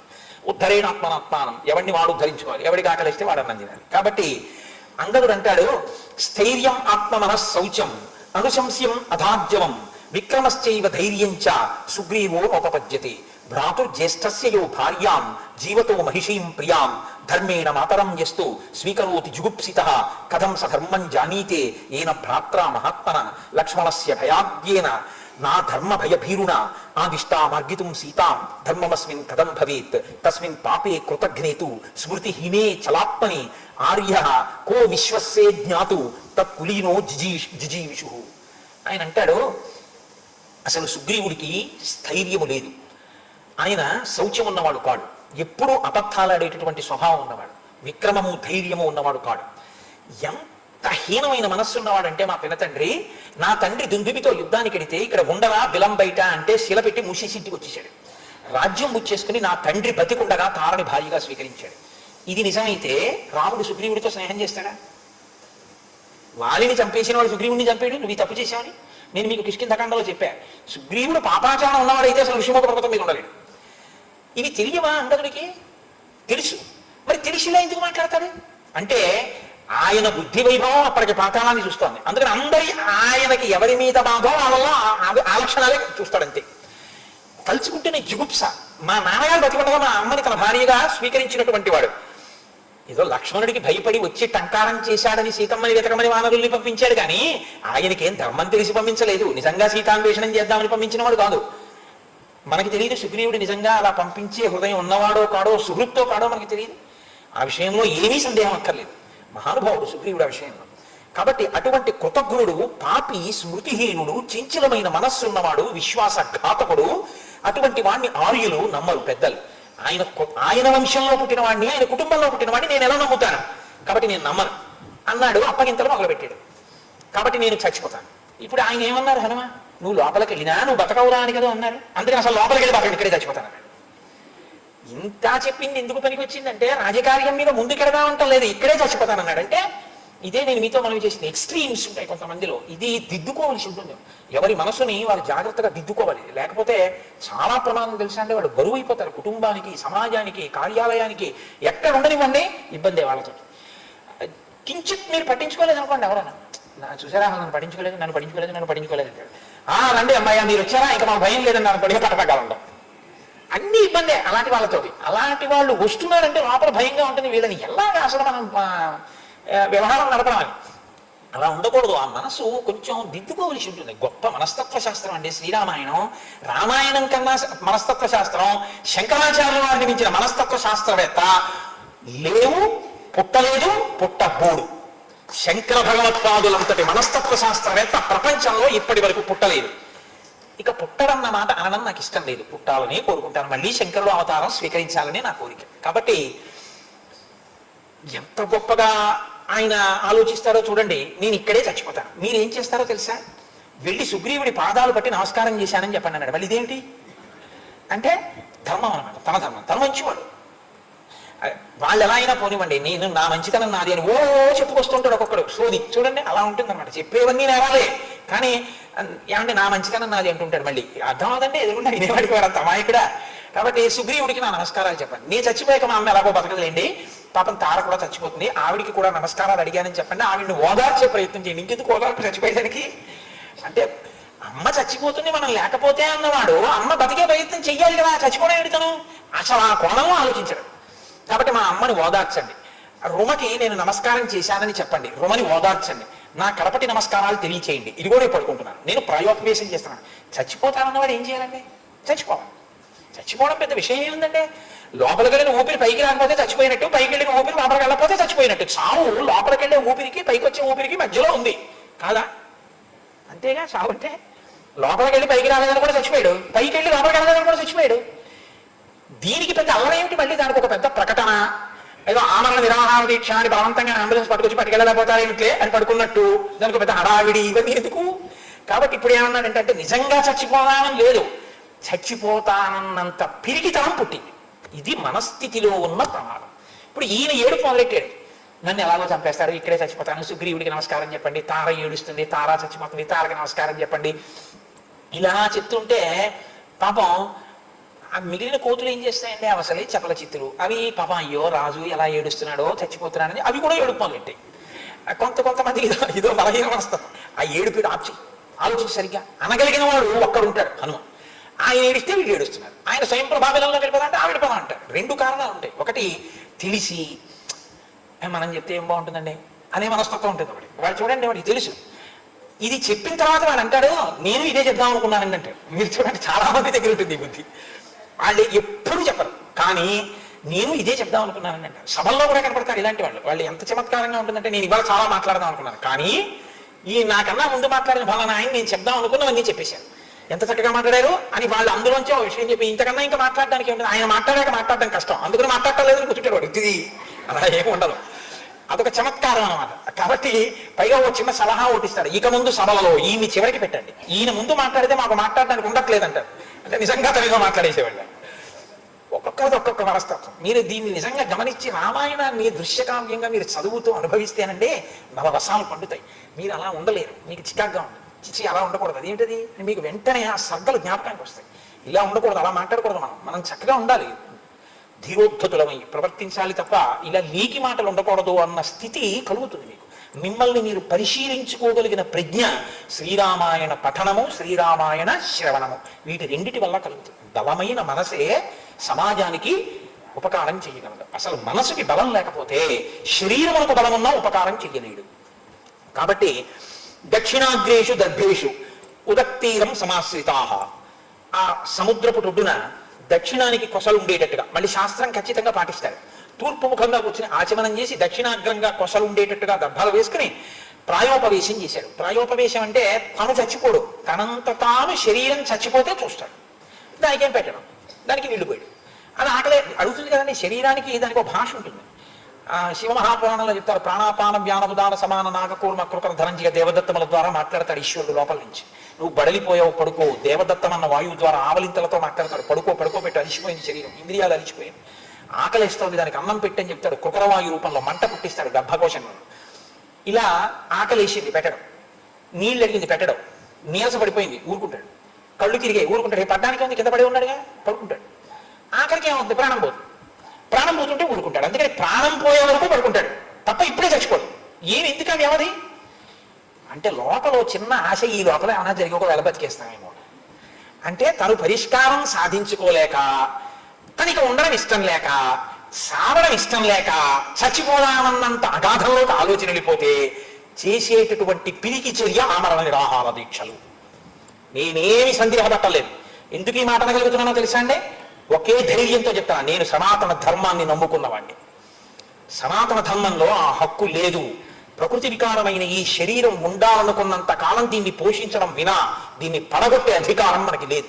దాన్ని అలా పడగొట్టకూడదు. ఆత్మహత్య నేరం అయినప్పుడు ఆమరణ నిరాహార దీక్ష ఆత్మహత్య ప్రయత్నం. కాబట్టే కదా ఆమరణ నిరాహార దీక్ష చేసిన వాళ్ళ మీద ఆత్మహత్య నేరం కింద కేసులు రిజిస్టర్ చేయట్లా. కాబట్టి దాన్ని చట్ట వ్యతిరేకం ఉన్న దాని గురించి నేను కూడా తప్పేదంటే శాస్త్రరీత్యా చట్టరీత్యా కూడా తప్పేదండి, నేను కూడా తప్పని చెప్తున్నాను. కాబట్టి అది అనడానికి నేనేం భయపడక్కర్లేదు. కాబట్టి ఇప్పుడు చెయ్యకూడని పని చెయ్యడానికి అంగదుడు సిద్ధపడి ఉన్నాడు. ఆయన పడుకున్నాడు. ఆయన పడుకుంటే వీళ్ళందరూ కూడా పడుకున్నారు. బాగుంటుంది ఏంటండి? అయితే ఏమన్నా మీ ప్రాణం పోయాక ఏదో కాల్ చేసి వెళ్ళిపోతానులేండి అంటారేంటి? అలా అంటే బాగుండదు కదా. యువరాజు గారు పడుకున్నాక అందరూ పడుకోవాలి. నువ్వు వీళ్ళన్నారు, వీళ్ళకి మనసులో ఇదే, ఒరే వీడు చచ్చిపోతానంటున్నాడు, ఇప్పుడు మనం వెళ్ళిపోతామంటే బాగుండదు, పడుకోకపోతే బాగుండదు. చూసారా? ఒక ఆమరణ నిరాహార దీక్ష చేస్తుంటే పక్కన 4-5 ఇదే నిరాహార దీక్షలు చేస్తుంటారు. అలాగనమాట. వీళ్ళు ఏమైనా అవుతుందేమో చూద్దాం, ఈ లోపల ఏమైనా అయితే అవుతుంది, ఈశ్వర కృప, కాబట్టి మనం ఏం చేస్తాం, కాబట్టి మనం పడుకుందాం, వాళ్ళు పడుకున్నారు. ఇవన్నీ రామాయణ కాలం నుంచి ఉన్నాయన్నమాట. కాబట్టి పడుకున్నారు. పడుకుంటే ఇప్పుడు పడుకున్న తర్వాత ఏం మాట్లాడుకోవాలి? నిజంగా చావు కోరుకున్నాం అనుకోండి, ఏం అదృష్టం రా ఇలా చచ్చిపోతున్నాం అని ఇక మాట్లాడకండి రే అని అలాగే పడుకోవాలి. కానీ వాళ్ళు అయ్యయ్యో మనం చచ్చిపోవాల్సి వస్తుంది అని మాట్లాడుకుంటున్నారు. అంటే వాళ్ళకి నిజంగా చచ్చిపోదామని ఉందండి? చచ్చిపోదామని లేదు. కానీ ఆ పరిస్థితుల్లో చచ్చిపోవడం తప్ప మార్గం లేదని వాళ్ళు అనుకుంటున్నారు. కానీ ఉంది, హనుమ చెప్పిన మార్గం ఉంది, కానీ వాళ్ళు బుర్రకెక్కలేదు. చచ్చిపోవడం తప్ప మార్గం లేదనుకుని పడుకున్నటువంటి వాళ్ళందరూ తెలిసో తెలియకో మాట్లాడుకున్న మాటలు మాత్రం రామకథ. ఇది బతికించి. రామకథకున్న గొప్పతనం ఏమిటంటే అంత కష్టంలో ఉన్నప్పుడు తెలిసో తెలియకో రామకథ మాట్లాడుకున్నా, రామకథ విన్నా, రామకథ చెప్పినా అది మీ కష్టాన్ని తీర్చేస్తుంది అంతే. కాబట్టి ఇప్పుడు వాళ్ళు ఏం మొదలు పెట్టారు? అసలు ఏమిట్రా మన ప్రారంధం? ఎక్కడ ఋష్యమూక పర్వతం, ఎక్కడ కిష్కింధ, హాయిగా పళ్ళు తిని తేనె తాగి ఆడుకుంటూ భార్యా పిల్లలతో ఎంత సంతోషంగా ఉండేవాళ్ళం. ఎక్కడి అయోధ్య, ఎక్కడ దశరథుడు, ఎక్కడ పిల్లలు లేకపోవడం, ఎక్కడ పుత్రకామేష్టి, ఎక్కడ అశ్వమేధం, ధర్మాత్ములైన రామలక్ష్మణ భరత శత్రుఘ్నులు పుట్టడం, పెద్దవాడు ధర్మాత్ముడవడం, కైకమ్మ వరాలడగడం, తండ్రిని సత్యవనందు నిలబెట్టడానికి రామచంద్రమూర్తి అరణ్యవాసానికి బయలుదేరడం, సీతమ్మ తల్లి పతివ్రత కనుక భర్తని అనుగమించడం, లక్ష్మణుడు సేవిస్తానని రాముడితో రావడం, ఖరదూషణాదులు 14,000 మందిని చంపడం, శూర్పణకి రావడం, ముకుచివులు కొయ్యడం, ఆ తర్వాత కోపం పెట్టుకున్న రావణాసురుడు రామలక్ష్మణులు లేనప్పుడు సీతమ్మ తల్లిని అపహరించడం ఏమిటి, అడ్డెళ్ళిన జటాయువుని చంపేయడం ఏమిటి, ఆ తర్వాత సీతమ్మ తల్లిని అపహరించిన తర్వాత వెతుక్కుంటూ రామలక్ష్మణులు కిష్కింధకి రావడం ఏమిటి, సుగ్రీవుడితో స్నేహం చేయడం ఏమిటి, వాలిని చంపడం ఏమిటి, సుగ్రీవుడికి పట్టాభిషేకం ఏమిటి, సీతమ్మ దార కనిపెట్టమని అన్ని దిక్కులకి వానరాల్ని పంపడం ఏమిటి, మన ప్రారంభం అన్ని దక్షిణ దిక్కుకు పంపడం ఏమిటి, మనం స్వయం ప్రభావిలంలోకి వెళ్ళడం ఏమిటి, వేళ దాటిపోవడం ఏమిటి, చావడం తప్ప మార్గం లేని స్థితిలో ఈ పడుకోవడం ఏమిటి. ఇప్పుడు తెలిసో తెలియకో రామకథేగా వాళ్ళు మాట్లాడింది.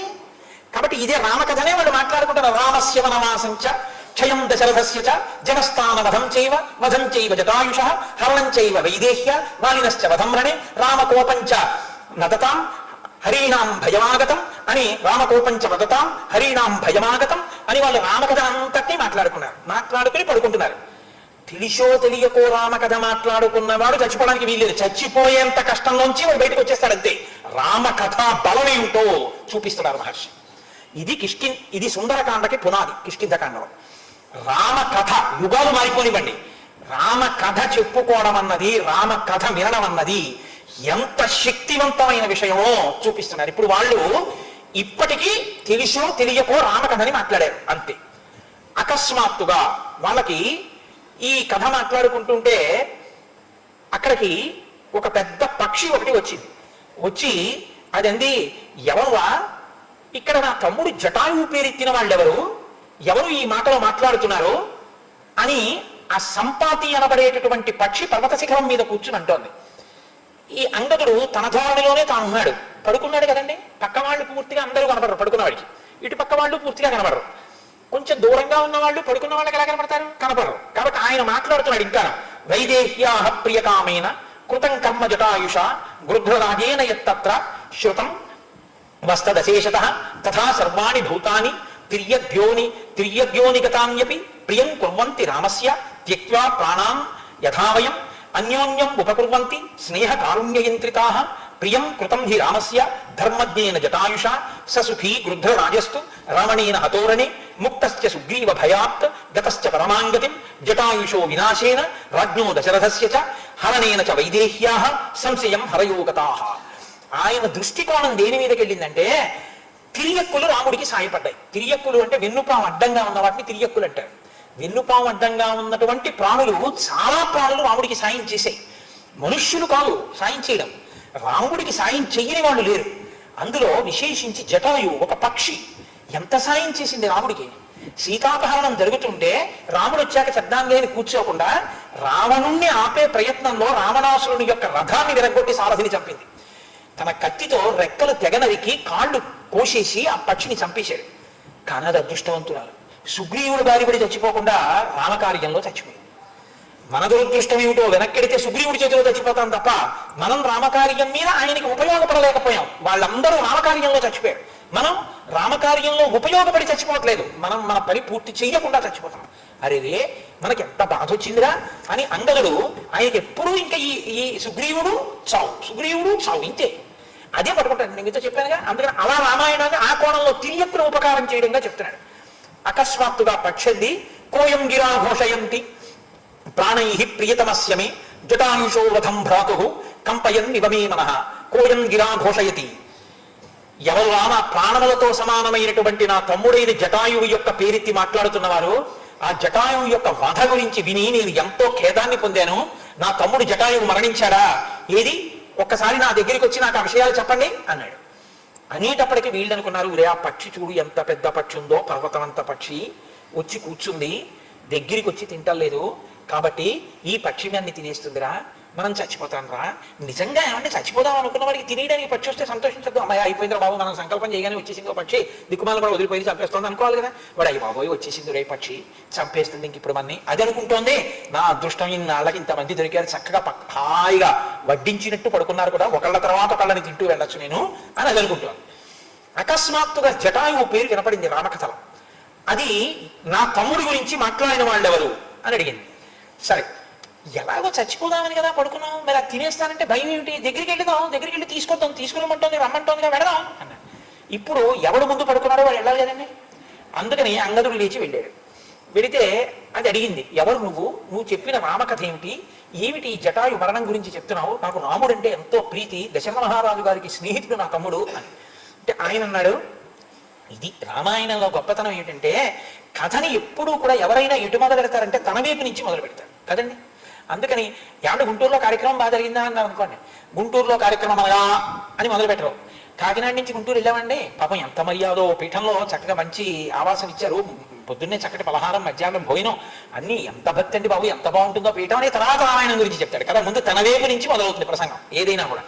శ్రీరామాయణం మనస్తత్వ శాస్త్రం అని నేను అందుకే అన్నాను. కాబట్టి అలా మొదలుపెట్టాడు అంగదుడు కూడా. వృక్షరాజుడు అనబడేటటువంటి ఒక వానరుడు ఉండేవాడు.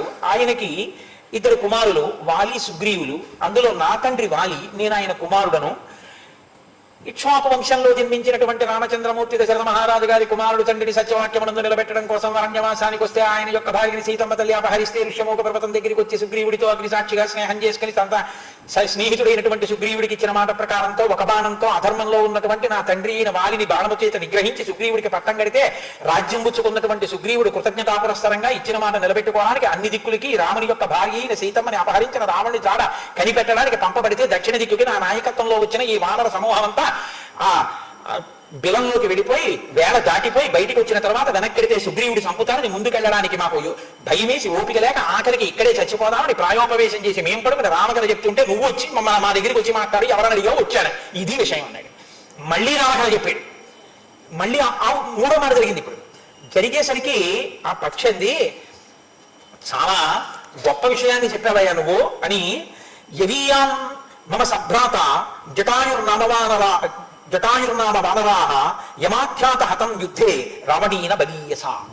నాకు ఇప్పుడు అర్థమవుతోంది, నాకు అత్యంత ప్రియమైన సోదరుడైనటువంటి జటాయువుని సంహరించినటువంటి ఆ రావణాసురుణ్ణి వెంటనే నేను ఎగిరి వెళ్ళి సంహరించాలి. కానీ నేను వృద్ధుడనైపోయాను, నాకు రెక్కలు లేవు, నేను ఎగరలేను, అందుకని ప్రతీకారం తీర్చుకోలేను. ఎందుకు నీ రెక్కలు పోయాయి అంటావేమో, ఒకానొకప్పుడు వృత్రాసుర వధ జరిగినటువంటి కాలంలో చూడండి, ఆ చెప్పడంలో కూడా ఒక చమత్కారం. మీ పెళ్ళి ఎప్పుడైందండి అన్నారు అనుకోండి, వాడు ఏదో సంవత్సరం చెప్పడం మీకు గుర్తుందా, ఆ దివిసీమంతా కొట్టుకుపోయి పెను తుఫాను వచ్చింది, ఆ ఏడాదే నా పెళ్ళి అంటాడు. అది ఎందుకు అంటే ఒక్కొక్కరు ఒక్కొక్క బండ గుర్తు వాడు చెప్తాడు తప్ప వాడికి సంవత్సరం గుర్తుందా అంటే ఏమో అటు ఇటు చెప్తాడు. కానీ దివిసీమ కొట్టుకుపోయిన రోజునే నా పెళ్ళండి అంటాడు. అది ఎందుకు అలాగా అంటే ఓ బండ గుర్తుతో చెప్పడం అలవాటుగా వచ్చేస్తుంటుంది కొంతమందికి. అలా ఈయన కూడా ఎంత గొప్పగా చెప్పాడంటే వృత్రాసుర వధ జరిగినటువంటి కాలం అది. ఎప్పటి కాలం? ఆ వృత్రాసుర వధ జరిగినటువంటి కాలంలో నాకు మా తమ్ముడికి ఓ కోరిక పుట్టింది. ఆ సూర్య భగవానుడు ప్రకాశించేటటువంటి మండలం ఏదుందో సూర్యమండలం వరకు ఎగురుదామని. కాబట్టి మేమిద్దరం కలిసి ఎగరడం మొదలుపెట్టాం. మధ్యాహ్న కాలం అయింది, సగం దూరం వెళ్ళాం. సూర్యుడి యొక్క వేడి చేత తన తమ్ముని యొక్క రెక్కలు కాలిపోయే స్థితి వచ్చింది. ఇది భ్రాతృధర్మం అంటే. మహానుభావుడు ఎంత ప్రేమ కలిగిన వాడో చూడండి. మధ్యం ప్రాప్తేతు సూర్యేతు జటాయురవసీతతి. ఆ సగం దాకా వెళ్ళిన తర్వాత ఇంకా జటాయువు ఎగరలేకపోయాడు. ఖేదపడిపోయి చెమటలు కారుస్తూ వగర్చాడు. ఇక అతని శరీరము కాలిపోయే స్థితి వచ్చింది. అప్పుడు నేను పక్షాభ్యాం చదయామాస స్నేహాత్ పరమ విహ్వల. స్నేహాత్ నా తమ్ముని యందున్న ప్రీతి చేత నా తమ్ముడికి ఎక్కడ ఆపద వస్తుందో అని చెదిరిపోయిన మనసుతో, మరి నీకు రాదా ఆపద అంటే తన ఆపద పట్టించుకోలేదు, తమ్ముడి మీద ప్రేమతో నా రెక్కల్ని నా తమ్ముడి మీద ఆచ్ఛాదించాను. ఆచ్ఛాదించడంలో ఆ వేడికి నా రెక్కలు కాలిపోయాయి. కాలిపోయిన తర్వాత నిర్దగ్ధ పక్షపతితో వింధ్యేహం వరవర్షభ. నేను ఈ వింధ్య పర్వత శిఖరాల మీద పడిపోయాను ఇంకెగరలేక. నా తమ్ముడు ఎటు ఎగిరిపోయాడో నాకు తెలియదు. ఇక ఆనాటి నుంచి నా తమ్ముడిని నేను చూడడం కుదరలేదు. కాబట్టి నేను ఇక్కడ ఇలా పడున్నాను, నాకు రెక్కలు లేవు. జటాయువు నా తమ్ముడు అంటే అంగదుడు అన్నాడు, ఈయన గొడవ ఈయనది కదండి, ఎవడి గొడవ వాడిది. కాబట్టి ఎవడు ఏం మాట్లాడుతున్నా మళ్ళీ ఈయన సబ్జెక్టులోకి ఈయన తీసుకొస్తాడు. అంటే ఆయన అన్నాడు, అంతకుముందు ఎగిరాడన్నాడుగా, సూర్యుడి వరకు ఎగిరాడన్నాడు, బాగా బలం ఉందంటున్నాడు. పైగా ఒక్కొక్కసారి ఏమవుతుందంటే ఎటు వెళ్ళని వాడే బాగా పనికొస్తాడు. ఎందుకో తెలుసా అండి, వాడు ఎక్కడికి వెళ్ళరు. కాబట్టి ఇటు ఎవరైనా వెళ్ళారంటే అలా తీసుకుని వెళ్ళారైతే వాడే చెప్పగలరు. కాబట్టి దక్షిణ దిక్కున అప్పుడు రెక్కలు కాలిపోయి కూర్చున్నాడంటే రావణుడు ఇలా వెళ్ళాడేమో చూశాడేమో అని అనుమానం వచ్చింది. చూశారు, ఎవరి సమస్య యొక్క కోణంలో వాళ్ళు ఆలోచిస్తారు తప్ప అందరి దృష్టికోణం ఒకలా ఉండదు. ఆయన బాధ ఆయన చెప్పాడు, ఆయన బాధ ఈయనకి పనికొచ్చేటట్టుగా ఉంది. ఎందుకంటే one man's food is another man's poison. ఆయన అలా కూర్చుని ఉండడం బహుశా సీతమ్మని తీసుకెళ్ళినప్పుడు చూసే ఉంటాడు. పని ఉంది, ఏమీ లేదు, అక్కడే కూర్చున్నాడు కదా. ఇదేంటి మా ఆవిడ అడిగితే తెలియదు కానీ అది అటు ఇటు పోతుంటుంది ఆఫీస్కి దానికి. మా అమ్మ ఎక్కడికి వెళ్ళాడు, ఇంట్లోనే ఉంటుంది. ఆవిడ అడగడం వాళ్ళ ఫోన్ ఏమైనా వచ్చిందేమో అంటాడు ఒక్కొక్కడు. అంటే ఆవిడ ఎక్కడికి వెళ్ళదు కాబట్టి ఆవిడకి అన్ని తెలుస్తే ఇంట్లో జరిగినవి. అలా రెక్కలు కాలిపోయి అన్నాడు కాబట్టి ఇక్కడే ఉన్నానంటున్నాడు కాబట్టి సీతాపహరణం చూసి ఉండాలి. అందుని వెంటనే ఈయన జోక్యం చేసుకుని అన్నాడు. ఈయనకి అది సంతోషం, అమ్మయ్య ఇక్కడే ఉన్నవాడు దొరికాడు రా, కాబట్టి ఏమో చెప్తాడేమో. ఆ చెప్పేవాడు దొరకలేదు ఇన్నాడు. కాబట్టి సీతాపహరణం జరిగింది, రావణాసురుడు ఎత్తుకుపోవడం మీరు ఏమైనా చూసారా, మీకు ఏమైనా తెలుసా, రావణుడు ఎక్కడ ఉంటాడో, అసలు అతని బలం ఏమిటో మీకు ఏమైనా తెలిస్తే పుణ్యం కట్టుకుందరు. నాకు మాట చెప్పాడు. చచ్చిపోదాం అన్నవాడికి ఇవన్నీ ఎందుకంటే ఇంకా అంటే చచ్చిపోయే ఉద్దేశం లేదు అసలు. అది మీరు పట్టుకోవాలి. రామకథ మళ్ళీ ఊపిరి లూదింది బతుక్కి. కాబట్టి ఇప్పుడు అంటే ఆయన అన్నాడు, నిర్దగ్ధపక్షో గృద్రోహం హీనవీర్య ప్లవంగమాహ వాంగ్మాత్రేణ తు రామస్య కరిష్యే సాహ్యముత్తమం. రెక్కలు కాలిపోయి ఈ కింద పడి ఉన్నవాడిని నేనేం సాయం చేస్తాను మీకు రామకార్యంలో, కానీ మాట సాయం చేస్తాను మీకు అన్నాడు. ఇప్పుడు మీరు ఒక విషయాన్ని చాలా జాగ్రత్తగా గమనించాలి. ఈయన మీకెందుకు రండి, నేను వచ్చి సాయం చేస్తానంటలేదు. ఎర్ర యాగాని కూడా తీసివ్వక్కర్లేదు, తనకి తెలుసున్న విషయం ఒకసారి నోటితో చెప్తాడు అంతే. ఇంతకన్నా తక్కువ ఉపకారం బహుశా ఇంకేం ఉండదు లోకంలో. అసలు చేద్దాం అనుకుంటే చేద్దాం అనుకునేవాడు అది కూడా చేయకపోతే మనం ఏం చేయలేము అనుకోండి. కాబట్టి మాట సాయం మాత్రం మీకు చేసి పెడతాను అన్నాడు. పూర్ణ అదేనా చాలు. కాబట్టి అది ఏమిటో చెప్పన్నాడు. తరుణీ రూప సంపన్న సర్వాభరణ భూషిత హ్రియమాణ మయా దృష్ట రావణేన దురాత్మన క్రోశంతి రామరామేతి లక్ష్మణేతి చ భామిని భూషణాన్యప విద్యంతి గాత్రాణి చ విధూన్వతి పుత్రో విశ్రవస సాక్షాత్ భ్రాతా వైశ్రవణస్య చ అధ్యాస్తే నగరీం లంకాం రావణో నామరాక్షసః ఇతో ద్వీప సముద్రస్య సంపూర్ణే శతయోజినే తస్మిన్ లంకాపురీ రమ్య నిర్మితా విశ్వకర్మణ జంబూనద మయైర్ద్వారైః చిత్రైః కాంచన వేదికైః ప్రాకారేణార్కవర్ణేన మహతా సుసమావృత తస్యాం వసతి వైదేహి దీనా కౌశేయవాసిని రావణాంతఃపురే రుద్ధ రాక్షసీభిః సురక్షిత. నల్లటి మబ్బు ఎలా ఉంటుందో, నీరు పట్టిన మబ్బు, అటువంటి రూపం కలిగినటువంటి రావణుడు మబ్బు మధ్యలో మెరిసినటువంటి మెరుపు తీగలా ఉన్న సీతమ్మని తన తొడ మీద కూర్చోబెట్టుకుని ఈ మార్గంలో తీసుకుని వెళ్ళాడు. ఆమె రావణుడి చేత అపహరింపబడుతున్నప్పుడు హా రామ హా లక్ష్మణ అని ఏడుస్తూ భయంతో కదిలిపోతుండగా ఆమె ఆభరణములన్నీ కూడా వేలాడుతున్నటువంటి స్థితిలో ఆవిడ్ని నేను చూశాను. ఆ రావణుడు విశ్రవసో బ్రహ్మ యొక్క కుమారుడు, వైశ్రవణుడు అంటే కుబేరుని యొక్క తమ్ముడు. ఆయన లంకా నగరాన్ని పరిపాలిస్తూ ఉంటాడు. ఈ సముద్రం 100 యోజనముల దూరాన్ని దాటి మీరు వెడితే కాంచన లంక ఉంది, నాకు ఇక్కడి నుంచి కనపడుతోంది.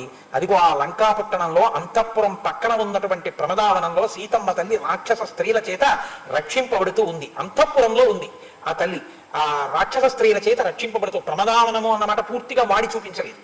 అంతఃపురంలో రక్షింపబడుతోందంటే లంకలో రాసగృహంలో రాజు నివసించి రాణులు నివసించేటటువంటి గృహంలో, అందులో ప్రమదావనం అంతర్భాగం. అక్కడ ఉన్నటువంటి సీతమ్మని చుట్టూ ఉన్నటువంటి రాక్షస స్త్రీలందరూ రక్షిస్తున్నారు. రక్షించడం అంటే ఆవిడ చచ్చిపోకుండా చూస్తున్నారు, అది రక్షణ అంటే వాళ్ళ ఉద్దేశం. ఆవిడ ఏడుస్తూ ఉంది.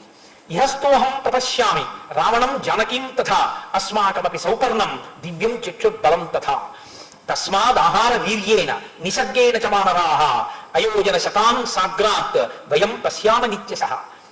ఈ భూమికి 7 అంతరములు ఉన్నాయి ఆకాశానికి మధ్యలో. మొదటి అంతరంలో అసలు మొదటి అంతరం వరకు వెళ్లకుండా తమ కాళ్ళ దగ్గర ఉన్న పదార్థాన్ని తాము చిమ్ముకు తినేటటువంటి రెక్కలు ఉన్నవి కొన్ని ఉంటాయి, కోళ్ళు మొదలైనవి. అవి ఎగరలేవు, అవి తన కాళ్ళ దగ్గర దొరికిన దాన్ని చిమ్ముకు తింటుంది. ఇంకొకటి పావురం లాంటిది మొదటి అంతరంలో ఎగురుతుంది ధాన్యపు గింజలు ఏరుకుని. కాకి లాంటిది పళ్ళు కాయలు తింటూ 2వ అంతరంలో ఎగురుతుంది. 3వ అంతరంలోకి వెళ్ళేటప్పుడు 2వ మార్గంలో నీటి కాకులు, ఈ క్రౌంచ పక్షులు, లకుముకి కాకులు 2వ అంతరంలో ఎగిరితే క్రౌంచ పక్షులు మొదలైనటువంటివి 3వ అంతరంలో లకుముకి పిట్టలు, నీటి కాకులు ఎగురుతాయి. 4వ అంతరంలో డేగలు ఎగురుతాయి. 5వ అంతరంలో గ్రద్దలు ఎగురుతాయి. 6వ అంతరంలో హంసలు ఎగురుతాయి. 7వ అంతరంలో చిట్ట చివరి అంతరంలో ఆకాశానికి దగ్గరగా ఒక్క వినతపుత్రులైనటువంటి వైనతేయులు మాత్రమే ఎగురుతారు. వాళ్ళకొక్కళ్ళకే అంత శక్తి. నేను వినతపుత్రులైనటువంటి అరుణుని యొక్క సంతానానికి చెందినవాడిని కాబట్టి నేను 7 అంతరముల పైకి ఎగిరి చూడగలను, కానీ ఇప్పుడు ఎగరలేను. కానీ మాకు ఈశ్వరుడిచ్చినటువంటి ఒక గొప్ప శక్తి ఉంది. ఏమిటా శక్తి అంటే ఇహస్తోహం ప్రపశ్యామి, నేను ఇక్కడే కూర్చుని నా కన్ను ఇలా తిప్పి చూస్తే 100 యోజనముల అవతల ఉన్న అంతఃపుర ప్రాంగణంలో ఉన్న సీతమ్మ ఏడుస్తూ నాకు కనపడుతోంది. ఎందుకు అలా కనపడుతోంది? అస్మాకమపి సౌపర్ణం దివ్యం చక్షుర్బలం తథా, మా కంటి చూపుకి అంత శక్తిని ఈశ్వరుడు ఇచ్చాడు. అందుకు కదండి గ్రద్ద అక్కడ ఎగురుతూ ఇక్కడ ఉన్న కోడి పిల్లని చూసొచ్చి తనేస్తుంది. మాకు కంటికి అంత బలం ఇచ్చాడు. ఈ బలం ఎక్కడి నుంచి వస్తుందో తెలుసా? తస్మాద్ ఆహార వీర్యేణ నిసర్గేణ చ మానవాః ఆయోజన శతాన్ సాగ్రాత్ వయం పశ్యామ నిత్యశః. మేము తిన్న ఆహారంలోంచి మా కంటికి అంత బలం వస్తుంది. అది ఈశ్వరుడు ఇచ్చినటువంటి కృప. మేమేది తింటున్నామో అదే ఇంకొకటి తిన్నా వాడి కంటికి ఆ బలం రాదు. ఒక్క మాకే వైనతేయులకే శక్తి. మేము తిన్న ఆహారంలోంచి ఇక్కడి నుంచి 100 యోజనముల అవతల వరకు చూడగలిగిన శక్తి మాకుంది. కాబట్టి సీతమ్మ అక్కడ ఉంది. 100 యోజనముల సముద్రాన్ని దాటి వెళ్ళగలిగితే సముద్రం నేతుమిచ్చామి భవద్విర్వరుణాలయం ప్రదాస్యాం యుదకం భ్రాతు స్వర్గతస్య మహాత్మనః. మీరు ఈ 100 యోజనముల సముద్రాన్ని గడచి ఆవలి ఒడ్డుకి వెళ్ళి చూడగలిగితే మీకు సీతమ్మ దర్శనం అవుతుంది. కాబట్టి నా తమ్ముడైనటువంటి జటాయువుకి నేను జలతర్పణం చెయ్యాలి అని అనుకుంటున్నాను. మీరు వెళ్ళి సీతమ్మ జాడ కనిపెడుతురు కానీ మీరు నన్ను తీసుకెళ్లి ఆ సముద్రపు ఒడ్డుకి తీసుకెడితే నేను నా తమ్ముడికి జలతర్పణ చేస్తాను. ఎందుకని? స్వర్గతస్య మహాత్మనః, స్వర్గానికి వెళ్ళాడు కదా అంటే ఆ సంపాతిని తీసుకుని ఆ సముద్రపు ఒడ్డుకి వెళ్ళాడు. ఆయన జలతర్పణ చేశాడు. జలతర్పణ చేసిన తర్వాత తీసుకొచ్చి మళ్ళీ కూర్చోబెట్టారు. రెక్కలు లేవు కదా, ఆయన కదలలేడు ఎగరలేడు, అందుకని కూర్చోబెట్టారు. కూర్చోబెట్టి వీళ్ళందరూ చుట్టూ చేరారు. ఎందుకని? ఇన్నాళ్ళకి సీతమ్మ జాడ చెప్పేవాడు ఒకటి దొరికాడు. మంచి కథలు చెప్పే తాటగారి చుట్టూ మనవలు పక్కింటి వాళ్ళు కూడా చేరుతుంటారు. అలా అందరూ చేరారు. తం మామేవం గతం పుత్ర సుపార్శ్వో నమనామత ఆహారేణ యథాకాలం బిభక్తి పతతాంబరః తీక్ష్ణ కామాస్తు గంధర్వాః తీక్ష్ణ కోపా భుజంగమాః మృగాణాం తు భయం తీక్ష్ణం తపస్వి తీక్ష్ణక్షుధావయం. ఎంత గొప్పగా మాట్లాడతాడో ఆ సంపాతి అన్నాడు. గంధర్వులకి కామం ఎక్కువ, పావులకి కోపం ఎక్కువ, మృగములకు భయం ఎక్కువ, మాకు ఆకలి ఎక్కువ. మాకు అంటే పక్షులకు ఆకలి ఎక్కువ. కాబట్టి అసలే నేను పక్షిని, అందులో పెద్ద పక్షిని, నాకు చాలా ఆకలి, రెక్కలా లేవు. కాబట్టి నేను ఆహారం తినడానికి ఎక్కడికి కదలలేను. కాబట్టి నా కుమారుడైనటువంటి మహా సుపార్శ్వుడు ప్రతిరోజు నాకు ఆహారం పట్టుకొచ్చి పెట్టేవాడు. నేను తింటూ ఉండేవాడిని. ఒక రోజున నా కుమారుడు నాకు ఆహారం తీసుకురాలేదు. సాయంకాలం అయిపోయింది. నాకు విపరీతమైన ఆకలి. పైగా నా కుమారుడు రిక్తహస్తములతో వచ్చాడు. నేను చాలా క్రుద్ధుడనై మాట్లాడాను. నువ్వు ఎందుకు తేలేదు ఆహారం అంటే ఆయన నాతో ఒక మాట చెప్పాడు. నాన్నగారు, నేను మహేంద్రగిరి ద్వారం దగ్గరికి వెళ్ళి రెక్కలు అల్లార్చి కూర్చుని సముద్రంలోకి చూస్తున్నాను. సముద్రంలో ఉండేటటువంటి ప్రాణులను పట్టుకుని మీకు తీసుకొద్దామని. ఈలోగా ఒక మహాభూతం ఒకటి ఆకాశ మార్గంలో వస్తుంది. అది నీరు నిండిన మేఘంలా నల్లగా ఉంది. దాని ఒడిలో మెరుపు తీగ లాంటి ఒక ఆడది చాలా తత్తరపడుతూ శోకిస్తోంది. ఈ సముద్ర ప్రాణులు ఎందుకు ఆ నల్లమబ్బు లాంటి శరీరం ఉన్నటువంటి పట్టుకొచ్చి మీకు ఆహారంగా సమర్పిద్దామని నేను నోరు తెరిచి కూర్చున్నాను. ఆ ప్రాణి, ఆ నల్లటి ఆకారం ఉన్న వ్యక్తి నా దగ్గరకు వచ్చి ఒక మాట అన్నాడు. అయ్యా, దయచేసి నాకు దారి విడిచిపెట్టండి అని ఎంతో వినయంతో ప్రార్థించాడు. శత్రువు అయినా వినయంతో ప్రార్థించిన వాడిని విడిచిపెట్టాలి కదా. అందుకని నాన్నగారు నేను దారి విడిచిపెట్టేశాను. ఆ వ్యక్తి వెళ్ళిపోయాడు ఆవిడితో కలిసి. ఆ తర్వాత సిద్ధులు, చారణలు మొదలైన వారు నా దగ్గరికి వచ్చారు. నాయనా, నువ్వు అదృష్టవంతుడివిరా, వాడు ఏ స్థితిలో ఉన్నాడో బ్రతిమాలి వినయంగా అడిగాడు. వాడి జీవితంలో వినయంగా అడగడం అన్నది ఉండదు. వాడు రావణుడు, సీతాపహరణం చేస్తున్నాడు. వాణ్ణి చూసి సమస్త భూతములు భయపడి పక్కకి తప్పుకున్నాయి. నువ్వు వాడికి ఎదురు పడినా వినయంగా అడిగితే దారిచ్చావు కాబట్టి బతికిపోయావు, నువ్వు ఆయుష్మంతుడవు అన్నారు. కాబట్టి నాన్నగారు, ఇవాళ ఆలస్యం అయిపోయింది, నేను మీకేమీ తేలేకపోయాను అని చెప్పాడు.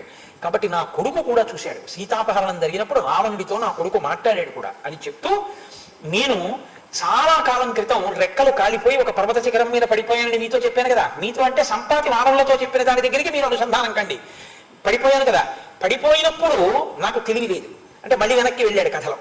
వెళ్ళి 6 రోజుల పాటు స్పృహలేని స్థితిలో నేను ఆ బండ మీద అలా పడిపోయి ఉండిపోయాను. వింధ్య పర్వత శిఖరం మీద పడ్డాడు. ఎక్కడ పడిపోయాడో ఆయనకి తెలియదు. ఆ గాలివాల్కి వచ్చి పడిపోయినప్పుడు 6 రోజులు స్పృహ లేదు. నిజంగా చాలా గొప్పవాడండి. అంత పైనుంచి కింద పడి 6 రోజులు స్పృహ పోరాడు. అసలు మనిషి ఉండకూడదు కదా. 6 రోజుల తర్వాత నాకు స్పృహ వచ్చింది. అన్ని దిక్కుల వంక చూశాను, నేను ఎక్కడున్నాను అని ఆలోచించాను. నేను ఇప్పుడు వింధ్య పర్వతం యొక్క దక్షిణ ప్రాంతంలో పడిపోయాను అని నాకు ఆ ప్రాంతాన్ని బట్టి నేను తెలుసుకుని మెల్లగా శరీరాన్ని ఈడ్చుకుంటూ అక్కడే ఉన్నటువంటి నిశాకర మహర్షి యొక్క ఆశ్రమానికి వెళ్ళాను.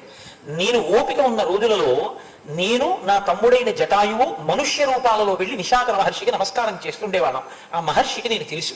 అందుకని మనశ్శాంతి కలుగుతుంది, సంతోషం కలుగుతుంది. అటువంటి మహర్షి దర్శనం చేస్తే మహాత్ముల దర్శనం ఎందుకు తినైపోతుందంటే అది కాపాడి తీరుతుంది. కాబట్టి నేను మహాత్ముల దర్శనం చేద్దామని మెల్లిగా శరీరాన్ని ఈడుస్తూ ఆ ఆశ్రమానికి చేరుకున్నాను. అది సురైరపి సుపూజితం, దేవతలు కూడా అక్కడికి వచ్చి పూజిస్తారు ఆయన్ని, అంత గొప్పవాడు. ఋషిర్ నిశాకరో నామ ఎస్మిన్ నుగ్ర తపసాభవత్. ఆయన మహానుభావుడు, చాలా గొప్ప తపస్సు చేసినవాడు. ఎటువంటి తపస్సు? సామాన్యమైన తపస్సు కాదు. ఇస్మిన్ నుగ్రతపాభవత్. ఆయన చాలా ఉగ్రమైనటువంటి తపస్సు చేశాడు, అన్ని నియమాలు పాటించినటువంటి వాడు. 8 వర్ష సహస్రాణి తేనాస్మిన్ ఋషినా వినా వసతో మమ ధర్మజ్ఞాః స్వర్గతేతు నిశాకరే. నేను ఆయన్ని కలుసుకోవడానికి వెళ్ళిన తరువాత, రెక్కలు కాలిపోయిన తరువాత 8000 సంవత్సరములు ఆయన ఉన్నారు. ఉండి అబ్బా ఇంకెన్నాళ్ళు ఉంటాను ఈ శరీరంతో అని ఆయన శరీరాన్ని విడిచిపెట్టి స్వర్గలోకానికి వెళ్ళారు. నేను ఆ ఋషి దర్శనం కోసం వెళ్ళాను. అప్పుడు ఆయన స్నానానికి వెళ్ళారు, నేను వెళ్ళలేదుగా. అందుకని అక్కడే కూర్చున్నాను. ఆయన అటుగా వస్తారు కదా, చూస్తారని. అథాపస్యం అదూరస్థం ఋషిం జలిత తేజసం కృతాభిషేకం దుర్ధర్షం ఉపావృత్తం ఉదంగుఖం. ఆయన ఉత్తర దిక్కుకు తిరిగినటువంటి వాడై స్నానం చేసి వస్తున్నటువంటి ఆ ఋషి అగ్ని శిఖ ఎలా ఉంటుందో అటువంటి తేజస్సుతో ఉన్నాడు.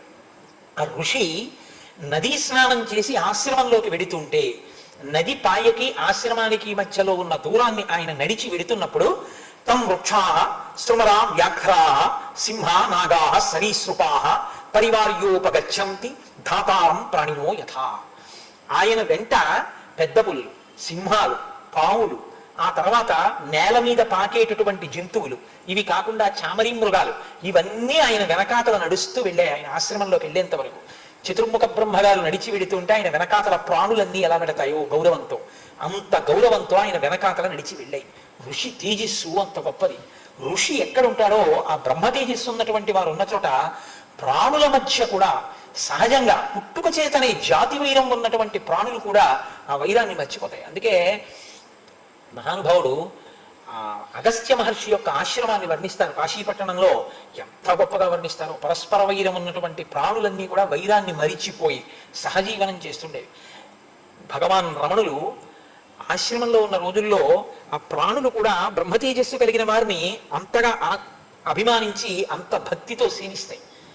ఎక్కడి నుంచో తీసుకొచ్చి ఇచ్చారండి ఒక ఆవుని రమణ మహర్షికి. ఇస్తే ఆయన దానికి మహాలక్ష్మి అని పేరు పెట్టుకున్నారు.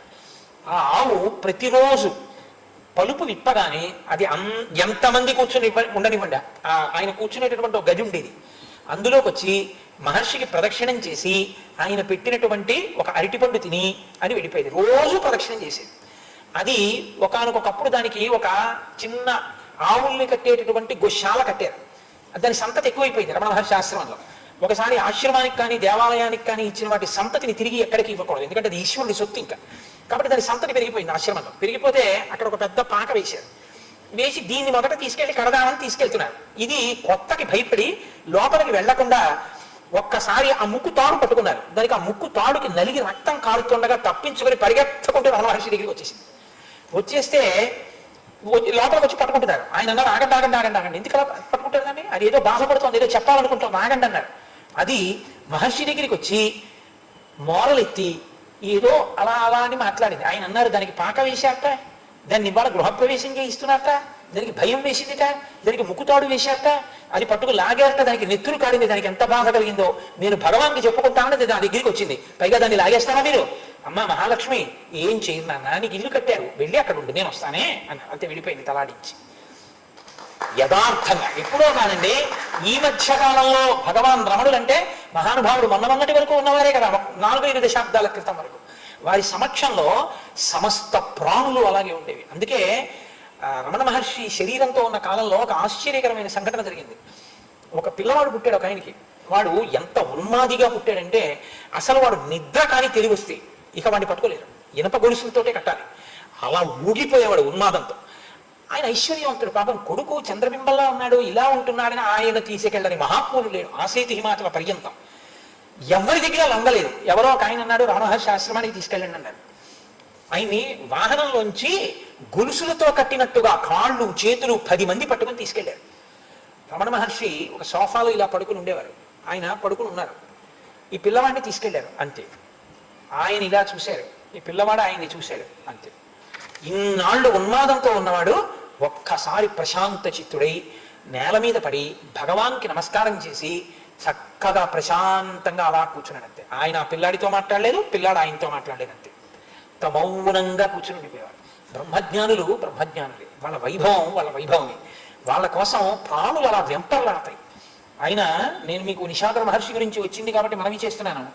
మహాలక్ష్మి ఆవు ప్రాణోత్క్రమణం అయిపోతుంటే అది ప్రాణం విడిచిపెట్టకపోతే బాధపడుతుంటే రమణ మహర్షి వెళ్ళారు. వెళ్ళి ఆయన దగ్గర కూర్చుంటే అప్పుడది ఆర్తితో ఆయన ఒళ్ళో తల పెట్టుకుని 2 కనుగుడ్లు పైకెత్తి ఆయన వంకే చూస్తూ ఆయన ఒళ్ళోనే తల వాల్చేసి ప్రాణం వదిలేసి. ఒక మహాత్ముడు కించిత్ కర్మ మిగిలిపోయి ఆవు రూపంలో వచ్చాడు కాబట్టి దీన్ని ఇలా విడిచిపెట్టవద్దు అని ఒక సన్యాసిని ఏ క్రమంతో భూస్థాపితం చేస్తారో అలా భూస్థాపితం చేశారు. ఇప్పటికీ మీరు భగవాన్ రమణ ఆశ్రమానికి వెళితే ఆశ్రమంలో ధ్యాన మందిరానికి వెనకాల కంటే భోజనశాల పక్కన మీరు చూస్తే మహాలక్ష్మి ది కౌ అని బోర్డు ఉండి ఒక సమాధి కనపడుతుంది. అందులో ఆయన చేతులతో ఆయన ఆవుని పెట్టి ఉప్పు వేసి సమాధి చేశారు. అలాగే ఒక జింక, ఆయన సమక్షంలో నెమలి పడుకునేది, కుక్క పడుకునేది, పాము పడుకునేది, పిల్లి పడుకునేది, ఎలక పడుకునేది, చెవుల పిల్లి పడుకునేది, ఒక తెల్ల నెమలి పడుకునేది, అన్ని ప్రాణులు అలా పడుకునేవి. జీడిపప్పు పట్టుకుని ఆయన ఇలా చేత్తో పట్టుకుంటే అన్ని ప్రాణులు చుట్టూ వచ్చి ఆయన చేతిలో ఉన్న జీడిపప్పుని అన్ని తింటుండేవి. తొందరపడకండే పెడతాను అని ఆయన దోసిటితో పట్టుకుంటే అన్ని ప్రాణులు ఒకదాని పట్ల ఒకటి వైరం కలిసి తినవు, గుర్రం అంటాయి, అటువంటివి అన్ని కలిసి తింటుండేవి. ఒకప్పుడు ఒక నెమలి మాత్రం ఏం చేసిందంటే ఆయన పట్టుకుంటే తొందరపడి గట్టిగా కొట్టింది, ఆయనకి రక్తం వచ్చింది. నీకు ఆర్తి ఎక్కువైపోయింది, ఇక నేను పెట్టను పో అన్నది. దానికి ఎంతమంది జీడిపప్పు పెట్టినా తినలేదు, అది అలాగే నీరసపడిపోయి పడుతుంది. ఒక రోజు నేను పిలిచారు, ఏ బుద్ధి వచ్చిందా రా అన్నారు, అంతే పరుగున వచ్చి ఆయన చేతిలో జీడిపప్పు తింది. అన్ని ప్రాణులు ఏకకాలంలో ఆయన చుట్టూ లేళ్లు, జింకలు అన్ని తింటుండేవి. ఒక రోజున ఆయన జీడిపప్పు తిండి ఇవన్నీ వచ్చే తింటా ఆయన జీడిపప్పు కోసం అన్ని చుట్టూ వచ్చి కూర్చుని జీడిపప్పు తిండి అన్నారు. ఆశ్రమంలో వాళ్ళు అన్నారు, ఇవాళ పాయసంలోకే ఉంది జీడిపప్పు లేదుటన్నారు. ఆయన అన్నారు, ఓహో మనకి జీడిపప్పు ఉంది, వాటికి జీడిపప్పు లేదనమాట. మనకి పాయసంలో జీడిపప్పు కావాలి, వాటికి అక్కర్లేదు. అవి ప్రాణులు కావు, మనమే ప్రాణులమే. వాటికి జీడిపప్పు వస్తుంది, అవి వాటికి, మీకు కాదు, మీ పాయసంలో కాదన్నారు అంతే. ఒక ఆయన కారులో తీసుకొచ్చి ఫలానా సేటు గారు ఇమ్మన్నారండి బస్తా జీడిపప్పు బాలంపప్పు అని అక్కడ పెట్టేశాడు. ఇవి వాటికి, మీకు కాదు, రోజు వీటికే పెట్టండి అన్నారు. బ్రహ్మజ్ఞాని ఇది ఎక్కడో ఎప్పుడో అనుకోకండి మీరు. ఇప్పటికీ మహాత్ములు ఉన్నారు, వారి దగ్గర ప్రాణులు తమ వైరాన్ని మర్చిపోతాయి. ఇప్పటికీ రమణ మహర్షి ఆశ్రమంలో మీరు వెళ్ళి చూస్తే, మీరు చాలా మంది చూసే ఉంటారు నేను అనుకోవడం, ఎవరో కొద్ది మంది ఎవరైనా చూడని వాళ్ళు ఉన్నారేమో కానీ చాలా మంది చూస్తుంటారు. ఉదయం వేళలో మీరు భగవాన్ రమణుల ఆశ్రమానికి వెళితే నెమళ్ళు క్రాంకణం చేస్తూ పురులు విప్పుతుంటాయి ఆ చెట్ల మీద, పైన, అన్ని చోట్ల. అనేక సందర్భాల్లో పాములు పాకి వెడుతుంటాయి, నెమలి పాముని చెనకదక్కడ, ఎప్పుడు ఏమి చేయదు. రమణ మహర్షి శరీరాన్ని విడిచిపెట్టి దాదాపు 5 దశాబ్దాలు అయిపోతున్నా, 50 ఏళ్ళు అయిపోతున్నా, ఇప్పటికీ రమణ మహర్షి యొక్క ఆశ్రమంలో ఆ ప్రాణుల మధ్య ఉండేటటువంటి స్నేహభావం ఇప్పటికీ ఎలా ఉంది. నిశాకర మహర్షి వెంట ఈ ప్రాణులన్నీ బ్రహ్మగారి వెనకాతల ప్రాణులు వచ్చినట్టుగా వచ్చి ఆయన ఆశ్రమంలోకి వెళ్ళిపోయాయి అంటే మీరు ఎందుకు ఆశ్చర్యపోవాలి? భూతముల పట్ల ఆ భావనతో ఉండి అంతటా బ్రహ్మమునే చూడగలిగినటువంటి మహాపురుషుల పట్ల భూతములు కూడా అలాగే ప్రవర్తిస్తాయి. అందుకే ప్లేగ్ వ్యాధి వచ్చి శవాల్ని ఈడ్చుకుపోయి తింటుండేవి తిరువన్నామలలో. ఒకప్పుడు భగవాన్ రమణులు ఒక రాతి మీద కూర్చుని ఉండేవారు. ఇలా కూర్చుంటే ఆయన ముందే పులులు వచ్చి శవాన్ని ఈడ్చుకుపోయి తిని ఆయన్ని చూసి నమస్కారం చేసి వెళ్ళిపోయేవి. ఆయన కూర్చుంటే త్రాచుపాములు ఆయన పాదాల నుంచి వెళ్ళిపోయేవి తప్ప పడగ కూడా ఇలా ఎత్తేవి కావు. ఆయన కూడా భూతముల పట్ల అంత దయతో ఉండేవాడు, బ్రహ్మను చూసేవాడు. ఆయన ఒకనకొకప్పుడు అరుణాచలం కొండ మీద గెడుతుంటే ఒక పొదకి ఆయన కాలు తగిలింది, దాంట్లో తేనె పట్టుంది, తేనెటీగలు లేచి. ఆయన వెంటనే అయ్యయ్యో మీరు కష్టపడి కట్టుకున్న ఇల్లు నా కాలు తగిలి మీ గూడు చిదిరింది, మీకు బాధ కలిగింది, మీరు పొందిన బాధ నేను పొందితే తప్ప నా పాపం పోదు, మిమ్మల్ని నేను ఎంత ఖేద పెట్టానో ఇక్కడికి వచ్చి గూడు కట్టుకుని ఉన్నవాళ్ళని, కాబట్టి మీరు కరవండి అని ఆ కాలు ఎత్తి రాయి మీద పెట్టి నించున్నారు. తేనెటీగలన్నీ వచ్చి కాలు ఇక్కడి నుంచి పాదం వరకు పట్టేసి శుభ్రంగా కరిచేసి వదిలిపెట్టాయి. ఆయన ఆ కాలు ఎర్రగా అయిపోయి ఇంత లావున వాచిపోయింది. వాచిపోయిన తర్వాత వచ్చారు గుహలోకి. విరూపాక్ష గుహ అని ఇప్పటికీ ఉంది ఆయన ఉన్న గుహ. ఆ గుహ దగ్గరికి వస్తే ఆయన దగ్గర ఉండేవాడు కుంజుస్వామిని ఒక పరిచారకుడు. ఆయన చూసి అయ్యయ్యో భగవన్ ఏమిటిది అన్నారు. అంటే ఈ కాలు అనేవారు ఆయన ఎప్పుడు శరీరాన్ని వేరుగా చెప్పేవారు. ఇది అంటుండేవారు ఆయన. ఇది వాటి గూట్ని పాడు చేసింది, మరి ఇది శిక్ష అనుభవించాలిగా, అవి దీన్ని ఒక్కదాన్నే తెరిచాయి, ఆయన మిగిలిన శరీరాన్ని కలవలేదు. అందుకని ఇది బాధపడుతుంది. దీని నిండా తేనెటీగల ముళ్ళు విరిగిపోయి ఎంత బాధపడుతుందో చూసావా, మరి జాగ్రత్తగా ఉండద్దు, ఇంకోళ్ళని ఎందుకు బాధ పెట్టడం అన్నారు. అంటే అప్పుడు ఆ కుంజుస్వామి వెళ్ళి శ్రావణం తీసుకొచ్చి డాక్టర్ దగ్గరికి కూడా వెళ్ళలేదండి ఆయన ముళ్ళు తీసేశారు, ఒక్కొక్క ముళ్ళు. అందుకే రమణుడి శరీరం విడిచిపెట్టేసేంత వరకు ఒక కాలు లావుగా ఉంటుంది ఆయన ఫొటోస్లో కూడా ఇప్పటికీ. అంతటి బ్రాహ్మీమయమూర్తులు మహాపురుషులు ఈ దేశానికి ఖ్యాతి తెచ్చారు, వాళ్ళ వల్ల కీర్తి తప్ప నిజానికి ఈ దేశానికి కీర్తి కేవలం ఐశ్వర్యం వల్ల కాదు, అటువంటి మహాపురుషుల వలన కీర్తి వచ్చింది. సరే, ఇప్పుడు నా ప్రసంగం ఆ భగవాన్ రమణుల వైభవము అన్న వైపుకి వెళితే నేను ఆపుకోలేను, నాకు ఆయన అంటే అంత భక్తి మహానుభావుడు కనుక. ఇప్పుడు ఆ ప్రాణులన్నీ వెడుతున్నాయి, ఆ నిశాకర మహర్షి వెడుతున్నారు, నేను అక్కడే కూర్చుని ఉన్నాను. వారు నా వంక చూశారు, చూసి వెంటనే అన్నారు, ఓ నువ్వు సంపాతివి కదూ, నీ తమ్ముడు జటాయు ఉండేవాడు కదూ, మీ ఇద్దరు పక్షులు, మీరు పక్షిరాజ్యానికి అధిపతులు, విశేషమైన బలమున్నవారు, మనుష్య రూపాల్లో వచ్చి నాకు నమస్కారం చేస్తూ ఉండేవారు. అటువంటి వారు ఇవాల్టి రోజున ఎందుకు రెక్కలు కాలిపోయిలా ఉన్నావు అని అడిగారు. అడిగితే అప్పుడు చెప్పడం మొదలుపెట్టింది, మేము ఇద్దరం కలిసి శరీరంలో బలం ఉంది కదా అని సూర్యమండలం వైపుకి ఎగిరాం. మేము కొంత దూరం ఎగిరేటప్పటికీ రథచక్ర ప్రమాణాన్ని నగరాన్ని పృథక్ రథచక్రం ఎలా ఉంటుందో అలా కనపడ్డాయి నగరాలు పట్టణాలు మాకు. ఇంకా పైకి ఎగిరాం, ఆ పట్టణాల్లోంచి సంగీత ధ్వనులు కూడా వినపడ్డాయి. ఇంకా పైకి ఎగిరితే ఆవాం ఆలోకయావహ తద్దనం శబ్దల సన్నిభం, మాకు వనములన్నీ కూడా పచ్చగడ్డి మైదానాల్లా కనపడ్డాయి. ఇంకా పైకి ఎగిరాం, ఆపగాభిశ్చ సంవీత సూత్రైరివ వసుంధర, నదులన్నీ కూడా భూదేవి మెడలో హారాల్లా కనపడ్డాయి. అంత పైకి వెళ్ళిపోయాం. ఇంకా పైకి వెళ్ళిపోయాం, హిమానాంశ్చైవ వింధ్యశ్చ మేరుశ్చ సుమహాన్నగ భూతలే ప్రకాశంతే నాగాయివ జలాశయే, నీటిలో ఆడుకుంటున్న ఏనుగులు ఎలా ఉంటాయో ఈ భూమి మీద హిమాలయ పర్వతం వింధ్య పర్వతం అవి మాకు అలా కనపడ్డాయి.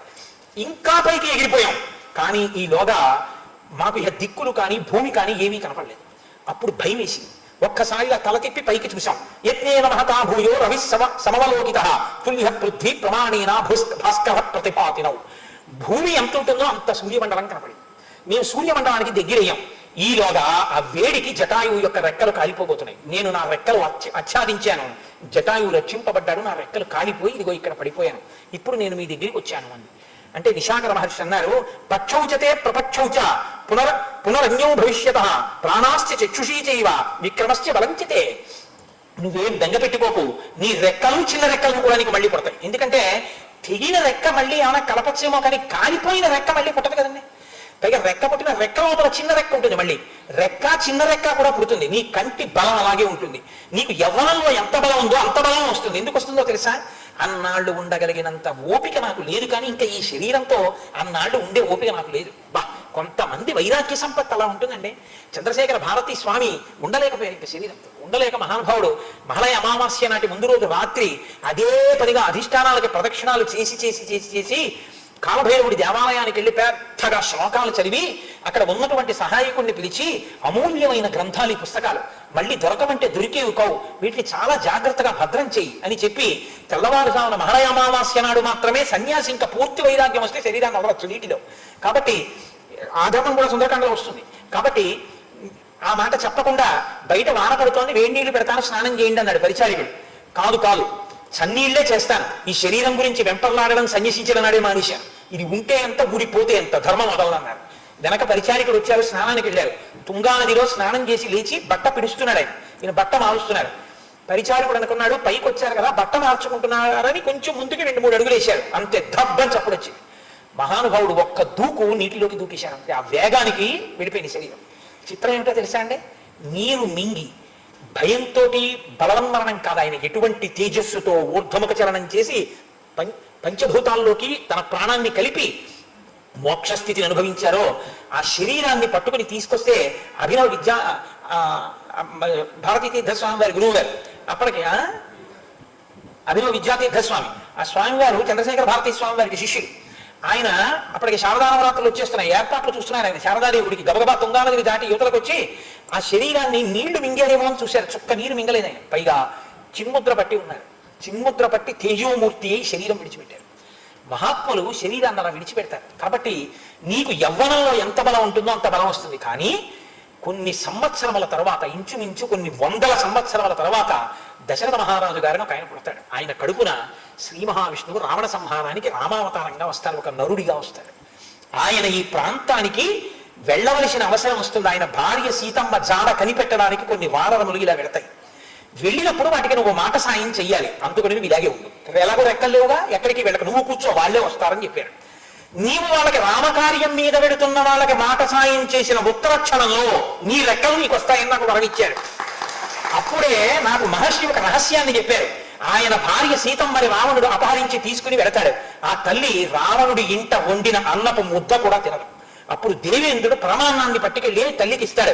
పరమాన్నంతు వైదేహ్య జ్ఞాత్వా దాస్యతి వాసమః యదన్నం అమృత ప్రఖ్యం సురాణామపి దుర్లభం తదన్నం మైథిలీ ప్రాప్య విజ్ఞాయేంద్రాదిదం తిథి అగ్రం ముదృత్య రామాయ భూతలే నిర్వపిష్యతి యది జీవతి మే భర్త లక్ష్మణేన సహ ప్రభు దేవత్వం గచ్చతోర్వాపి తయోరన్నమిదం తిథి. ఆ తల్లికి ఇంద్రుడు పట్టుకెళ్లి ప్రతిరోజు ఇచ్చినటువంటి దేవతలకు కూడా లభించినటువంటి పాయసాన్న పాత్ర చేతపట్టుకుని ఈ భూమి మీద నా భర్త రాముడు లక్ష్మణుడు ఎక్కడ జీవించి ఉన్నా వారి కడుపు నిండుగా కాని పయ్యన్నాన్ని తీసి పెట్టేది. పెద్ద ధర్మం తెలుసండి. పయ్యన్నాన్ని ఎప్పుడూ కూడా ఇంటి యజమానికి పెట్టాలి. సరే, ఎందుకు అన్న దాని గురించి ఇప్పుడు చెప్పడానికి ఇప్పుడు ప్రత్యుత్పత్తి క్రమం గురించి అంతా చెప్పడం అంటే కష్టం, కాబట్టి దాన్ని విడిచిపెట్టండి. పయ్యన్నం యజమానికి పెడుతుంటారు అందుకే. కాబట్టి పయ్యన్నాన్ని రామలక్ష్మణులకు పెట్టి ఒకవేళ వారి శరీరములు విడిచిపెట్టుంటే ఏ లోకములలో ఉన్నా ఈ అన్నము దక్కుగా కాని పెట్టి తినేది ఆవిడ, ముద్ద కట్టి కాదు, పయ్యన్నం తీసి కింద పెట్టి ఆవిడ తినేది. కాబట్టి ఇంద్రుడిచ్చిన పాయసంతో బతికిస్తుంది తప్ప ఆవిడ రావణుడి యొక్క రాజ్యంలో ఉండిన అన్నం కూడా తినదు. అంతటి మహాపతివ్రత అయినటువంటి సీతమ్మని అపహరించి రావణుడు లంకాపట్టణంలో బంధిస్తే ఆమె జాడ కనిపెట్టడానికి సుగ్రీవుడు పంపించిన వానరులు దక్షిణ దిక్కుగా వెడుతూ ఇటు వస్తారు. వాళ్ళకి నువ్వు మాట సాయం చెయ్యి అని నాతో ఆ రోజున చెప్పాడు. కాబట్టి నేను మీకు మాట సాయం చేశాను నాయన. ఆనాటి నుంచి ఎన్ని వేల సంవత్సరములు ఇలా పడున్నాను, మీరు వస్తారు మాట సాయం చేద్దామని. నా అదృష్టం ఇన్నాళ్ళకు వచ్చారు, మీకు మాట సాయం చేశాను అంది. రామాలయంలో ఒక్కసారి నీరాజనం ఇమ్మని చెప్పండి. తస్యత్వేవం బ్రువాణస్య సంపతే వానరై సహ ఉత్పేతతుస్తదా పక్షౌ సమక్షం వనచారిణాం. ఈ మాట చెప్పేటప్పటికీ సంపాతికి కొత్త రెక్కలు వచ్చేసాయి, ఒక్కసారి యవ్వనం వచ్చేసింది. అంతే ఆనందపడిపోయి తన రెక్కలు చూసుకుని సంపాతి బయలుదేరి ఒక్కసారి ఆకాశంలోకి వినివీధిన ఎగిరిపోతూ సర్వధా క్రియతాం యత్న సీతామధిగమిష్యద పక్షలాభో మమాయంబ సిద్ధి ప్రత్యయకారక. మీకు తప్పకుండా సీతమ్మ తల్లి దర్శనం అవుతుంది, ప్రయత్నం చెయ్యండి అని చెప్పి ఆ మహానుభావుడు ఆకాశంలోకి ఎగిరిపోయాడు. రామ కథాబలం ఎంత గొప్పదో ముందు చెప్పాడు. తెలిసో తెలియకో రామకథ చెప్పుకుంటే, రామకథ వింటే చచ్చిపోదామనుకున్న వాళ్ళు బతకడానికి మార్గం దొరికింది. తెలిసో తెలియకో రామకార్యం మీద వెళ్ళిపోతున్న వాళ్ళకి మాట సాయం చేస్తే కాలిపోయిన రెక్కలు వచ్చాయి. ఇది రామ కథాబలం. రామ కార్యం మీద ఉన్న వాళ్ళకి, రామ కార్యానికి చిన్న సాయం చేసిన వాళ్ళకి రామచంద్రమూర్తి ఇచ్చేటటువంటి అత్యద్భుతమైన శక్తి. అందుకే రామ కార్యంలో ఎప్పుడూ కూడా మీరు ఈ సాయం చెయ్యొద్దని అనకూడదు అని, మీరు ఇది చెయ్యొద్దు అని ఎవరిని అనకూడదు. ఎందుకో తెలుసా అండి, రామకార్యంలో ప్రతి వాళ్ళు ఉడత ఇసుక రేణువుని వేసినట్టు ప్రతి వాళ్ళు ఏదో ఒక సాయం చేయాలి, పల్లకి పట్టుకోవాలి. శ్రీరామ, అందుకే రామకోట రాయిస్తారు. కనీసం రామకోట రాసి ఒక కాగితం ఇవ్వాలి. నీకు ద్రవ్యం ఉంది, ₹1 పావలా నువ్వు సమర్పించవలసి ఉంటుంది, రామాయణం వినవలసి ఉంటుంది. రామ కథకి, రామ కార్యానికి సాయం చెయ్యను అన్న మాట ఈ దేశంలో ఉండదు. ఎందుకో తెలుసా అండి, రామ కథాబలం, రామ కార్యంలో పెడుతున్న వాడికి చేసే మాట సాయం కూడా అంత గొప్పవి అని నిరూపించినటువంటిది. కాబట్టి ఇప్పుడు వాళ్ళందరూ ఒక్కసారి ఎగిరి సముద్రపు ఒడ్డుకి వెళ్ళారు. దక్షిణ సముద్రం యొక్క ఉత్తర తీరంలో కూర్చున్నారు. ప్రసుప్తమివ చాన్యత్ర క్రీడంతమివ చాన్యతః క్వచిత్ పర్వతమాత్రైశ్చ జలరాశిభిరావృతం సంకులం దానవేంద్రైశ్చ పాతాళ తలవాసిభిః రోమ హర్షకరం దృష్ట్వా విషేధు కపికుంజరాః ఆకాశమివ దుష్పారం సాగరం ప్రేక్షవానరాః విషేధు సహసా సర్వే కథం కార్యమితి బ్రువన్ విషన్నాం వాహినీం దృష్ట్వా సాగరస్య నిరీక్షణాత్ ఆశ్వాసయామాస హరిం భయాత్తాన్ హరిసప్తమః. వీళ్ళందరూ వెళ్ళి అక్కడ కూర్చుంటే సముద్రం కొన్ని చోట్ల నిద్రపోతున్నట్టుంది, కొన్ని చోట్ల మంచి సంతోషంగా ఎగిరిపోయిపోతున్నట్టుగా పెద్ద పెద్ద కెరటాలతో ఉంది, కొన్ని చోట్ల పర్వత శిఖరాలంత కెరటాలు లేస్తున్నాయి, కొన్ని చోట్ల ఏదో ఇంకా ఉత్సాహంతో పెద్ద ఘోష పెడుతున్నట్టుగా ఉంది. దానవులు, మొసళ్ళు, తిమింగలాలు, పావులు వీళ్ళందరికీ ఆలవాలమై ఉంది. 100 యోజనముల సముద్రాన్ని దాటేస్తే సీతమ్మ కనపడుతుందని అక్కడికి వచ్చి సంతోషంతో గంతులేసి కిచకచలాడి చప్పట్లు కొట్టి చూసిన వాళ్ళకి ఆ సముద్రం వంక చూసి ఒక్కసారి మ్రాన్ పడిపోయి 100 యోజనముల సముద్రాన్ని దాటాలంటే అలా చతికిల పడిపోయిన వాళ్ళని చూసి అంగదుడన్నాడు, న విషాదే మనఃకార్యం విషాదో దోషవత్తమ విషాదో హంతి పురుషం బాలం క్రుద్ధయూరగః. చిన్న పిల్లవాడిని పాము కాటు వేసి చంపేసినట్టు ఎవడు శోకాన్ని పొందుతాడో వాడు ఆ విషాదాన్ని పొందినటువంటి వాడు కార్యాన్ని సాధించలేడు. కాబట్టి మీరు ఉత్సాహాన్ని పుంజుకోండి. రామునికి ఇచ్చినటువంటి మాట నిలబెట్టగలిగిన వాడెవరు? వెనక్కి వెళ్ళి మేము సీతమ్మ జాడ కనిపెట్టామని శుభవార్త మనం పట్టుకెళ్లేటట్టుగా చేసి వానర జాతి ప్రతిష్ఠ నిలబెట్టగలిగినటువంటి మహాపురుషుడు మన సమూహంలో ఎవరు? ఎవరి అనుగ్రహ ఫలితంగా దక్షిణ దిక్కుకు వెళ్ళినటువంటి వానరులు కృతార్థులై రామకార్యంలో సీతమ్మ జాడ వానరులు కనిపెట్టారనేటటువంటి ఖ్యాతి చేత ఒక కోతి కనపడితే సమస్త ప్రాణులు పొంగిపోయేటట్టుగా వానర జాతికి ప్రతిష్ఠ తేగలిగిన మహాపురుషుడు ఎవరు? ఏ మహానుభావుడు పుణ్యం కట్టుకుని ఈ 100 యోజనములు దాటుతాడు? ఎవరెవరు ఎంత దాటగలరో మీ బలాలు నాకు చెప్పండి అన్నాడు. గజుడు లేచి 10 యోజనాలు ఎడతానన్నాడు. గవాక్షుడు 20, గవయుడు 30, శరభుడు 40, గంధమాదనుడు 50, మైందుడు 60, దివిదుడు 70, సుషేణుడు 80, జాంబవంతుడు 90 అని ఆయన అన్నాడు. నా బలం ఇంతే అనుకోకండి. ఇప్పుడు పెద్దవాడిని అయిపోయాను, మోకాళ్ళ నొప్పులు. ఒకప్పుడు వామనమూర్తి బలిచక్రవర్తి దగ్గర రాజ్యాన్నంతటినీ కూడా 3 అడుగులుగా తీసుకుని 3 అడుగులు కొలవడానికి పెరిగిపోతే ఇంతంతై వటుడింతై మరియు తానింతయ్య భోవీధిపై అంతై చంద్రునకంతై ధ్రువినిపై అంతై మహర్వాటిపై అంతై సత్యపదోన్నతుండగుతు బ్రహ్మాండాంత సంబద్ధి రవిబింబింపమింపపత్రము చత్రం వై శిరోరత్నమై శ్రవణాలంకృతి గణాభరణమై సవర్ణ కేయూరమై చివిమత్కంకణమై కటిస్థల ఉదంచద్ఘంటయై నూపుర ప్రవలంబై వటుడుతా బ్రహ్మాండము నిండుచోన్నట్టు వామనమూర్తి పెరిగిపోతే ఆయనకి నేను చాలా తక్కువ కాలంలో ప్రదక్షిణం చేసినంత బలం ఉన్నవాడిని. ఇప్పుడు పెద్దవాడిని అయిపోయాను, 90 యోజనాలు వెళతాను అంటే అంగదుడు అన్నాడు, నేను 100 యోజనములు ఎగురుతాను, కానీ 100 యోజనములు ఎగిరి మళ్ళీ నేను వెనక్కి రాగలనా అన్నది నాకు అనుమానం అన్నాడు.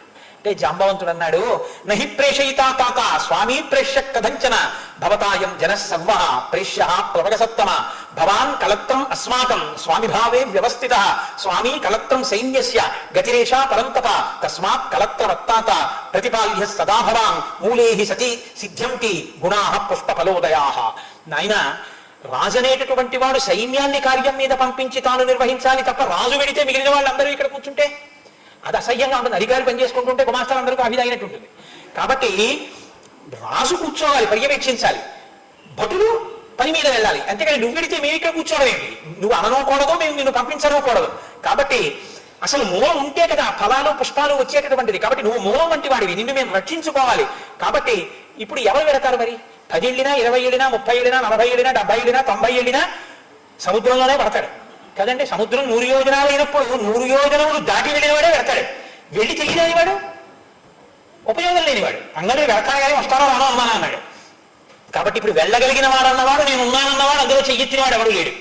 కాబట్టి అంగదుడు వెంటనే అన్నాడు, పునః కల్విదమస్మాభివి కార్యం ప్రాయోపవేశనం, పట్టణటి దర్భలు దక్షిణ దిక్కుకు కసలు పెట్టి వేసేద్దాం అన్నాడు. నేను చెప్పాను కదండి మీతోటి.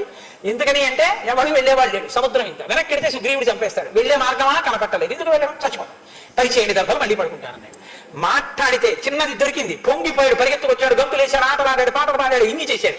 సముద్రం చూసి వెళ్ళేవాడు కనపడలేదు, పడుకుంటానంటాడు మళ్ళీ. ఇది కొంచెం దిద్దుకోవలసిన మనస్తత్వం. మంచి బలవంతుడే అంగదుడు, మంచి శౌర్యం ఉన్నటువంటి వాడే, కానీ మనసు ఇటువంటి స్థితిలో ఉంటుంది. రామాయణమే అన్నిటినీ చూపిస్తుంది. ఇప్పుడు అంగదుడు అన్నాడు, నాయన నువ్వు అలా ప్రాయోపవేశం చేస్తాను అన్నమాట అనకూడదు. అస్యతే వీర కార్యస్య నకించిత్ పరిహీయతే ఏష సంచోదయామ్యేనం యక్కార్య సాధయిష్యతి. మనలోని ఒక మహానుభావుడు ఈ 100 యోజనముల సముద్రాన్ని అవలీలగా గడచి వెళ్లి సీతమ్మ జాడ కనిపెట్టి రాగలిగినటువంటి ఒక మహానుభావుడు ఉన్నాడు. కానీ ఆయన ఏమీ తెలియని వాళ్ళ ఒక్కడు కూర్చున్నాడు. ఆయన ఏమీ మాట్లాడటలేదు. కారణం ఏమిటో తెలుసా? ఆయన బలం ఆయనకి తెలియదు, శాపం ఉంది. ఇప్పుడు నేను ఆయన్ని ప్రచోదనం చేస్తాను, దానివల్ల ఆయన శాపం పోతుంది. పోయి ఆయన వానర జాతి యొక్క పరువు ప్రతిష్టలన్నింటినీ నిలబెట్టి ఎన్ని యుగాలు గడిచిపోయినా లోకమంతటి చేత నమస్కరింపబడేటటువంటి మహాపురుషుడు ఇక్కడే ఉన్నాడు. తతప్రతీతం ప్లవతాం వరిష్టం ఏకాంతమాశ్రిత్య సుకోపవిష్టం సంచోదయామాస హరిప్రవీరం హనుమంతమేవా పేరు చెప్పాడు. ఒక్కడు కూర్చున్నాడే దూరంగా, తన ఏ బలం లేని వాళ్ళ కూర్చున్నాడే, 10 యోజనములు కూడా ఎగురుతానంటలేదే. ఆయన తలుచుకుంటే 100 యోజనములను ఎగరడం కాదు, తన శరీరాన్ని పెంచి దక్షిణ సముద్రపు ఉత్తర దిక్కున కాళ్ళు పెట్టి నించుని తన చేతులతో ఆవలి ఒడ్డున ఉన్న లంకని ముట్టుకుంటాడు. అంతటి తేజో విరాజితుడు, అంతటి మహాబలవంతుడు, అంతటి బుద్ధిమంతుడు. కానీ తన బలం తెలియక తాను కూర్చున్నాడు. నేను ఆయన్ని ప్రోత్సాహం చేస్తాను, ఆయన శాప విమోచనమై ఆయన బయలుదేరుతాడు. కాబట్టి నువ్వు బెంగ పెట్టుకోవద్దు, మన కార్యం జరుగుతుంది, దర్భల పరసాని అనకు అని సంతోషాన్ని ప్రకటించాడు. అంగదుడు ఆనందపడ్డాడు, వానరులందరూ ఆనందపడ్డారు. మన హనుమా అని ఆయన వంక నైమిత్తిక తిథి కనుక రేపటి రోజు సాయంకాలం చక్కగా మనం ఆ కార్యంతో, అందున గురువారం కాబట్టి రేపటి రోజు సాయంకాలం మనం ఆ ఘట్టాన్ని చెప్పుకుని సంతోషిద్దాం. దాన్ని చెప్పగలిగిన సమర్థత రామచంద్ర ప్రభు నాకు కృప చేయుగాక అని ఆయనని ప్రార్థన చేస్తూ, మీకు నేను మళ్ళీ జ్ఞాపకం చెయ్యక్కర్లేదు, రేపు ఉదయం నృసింహ జయంతి.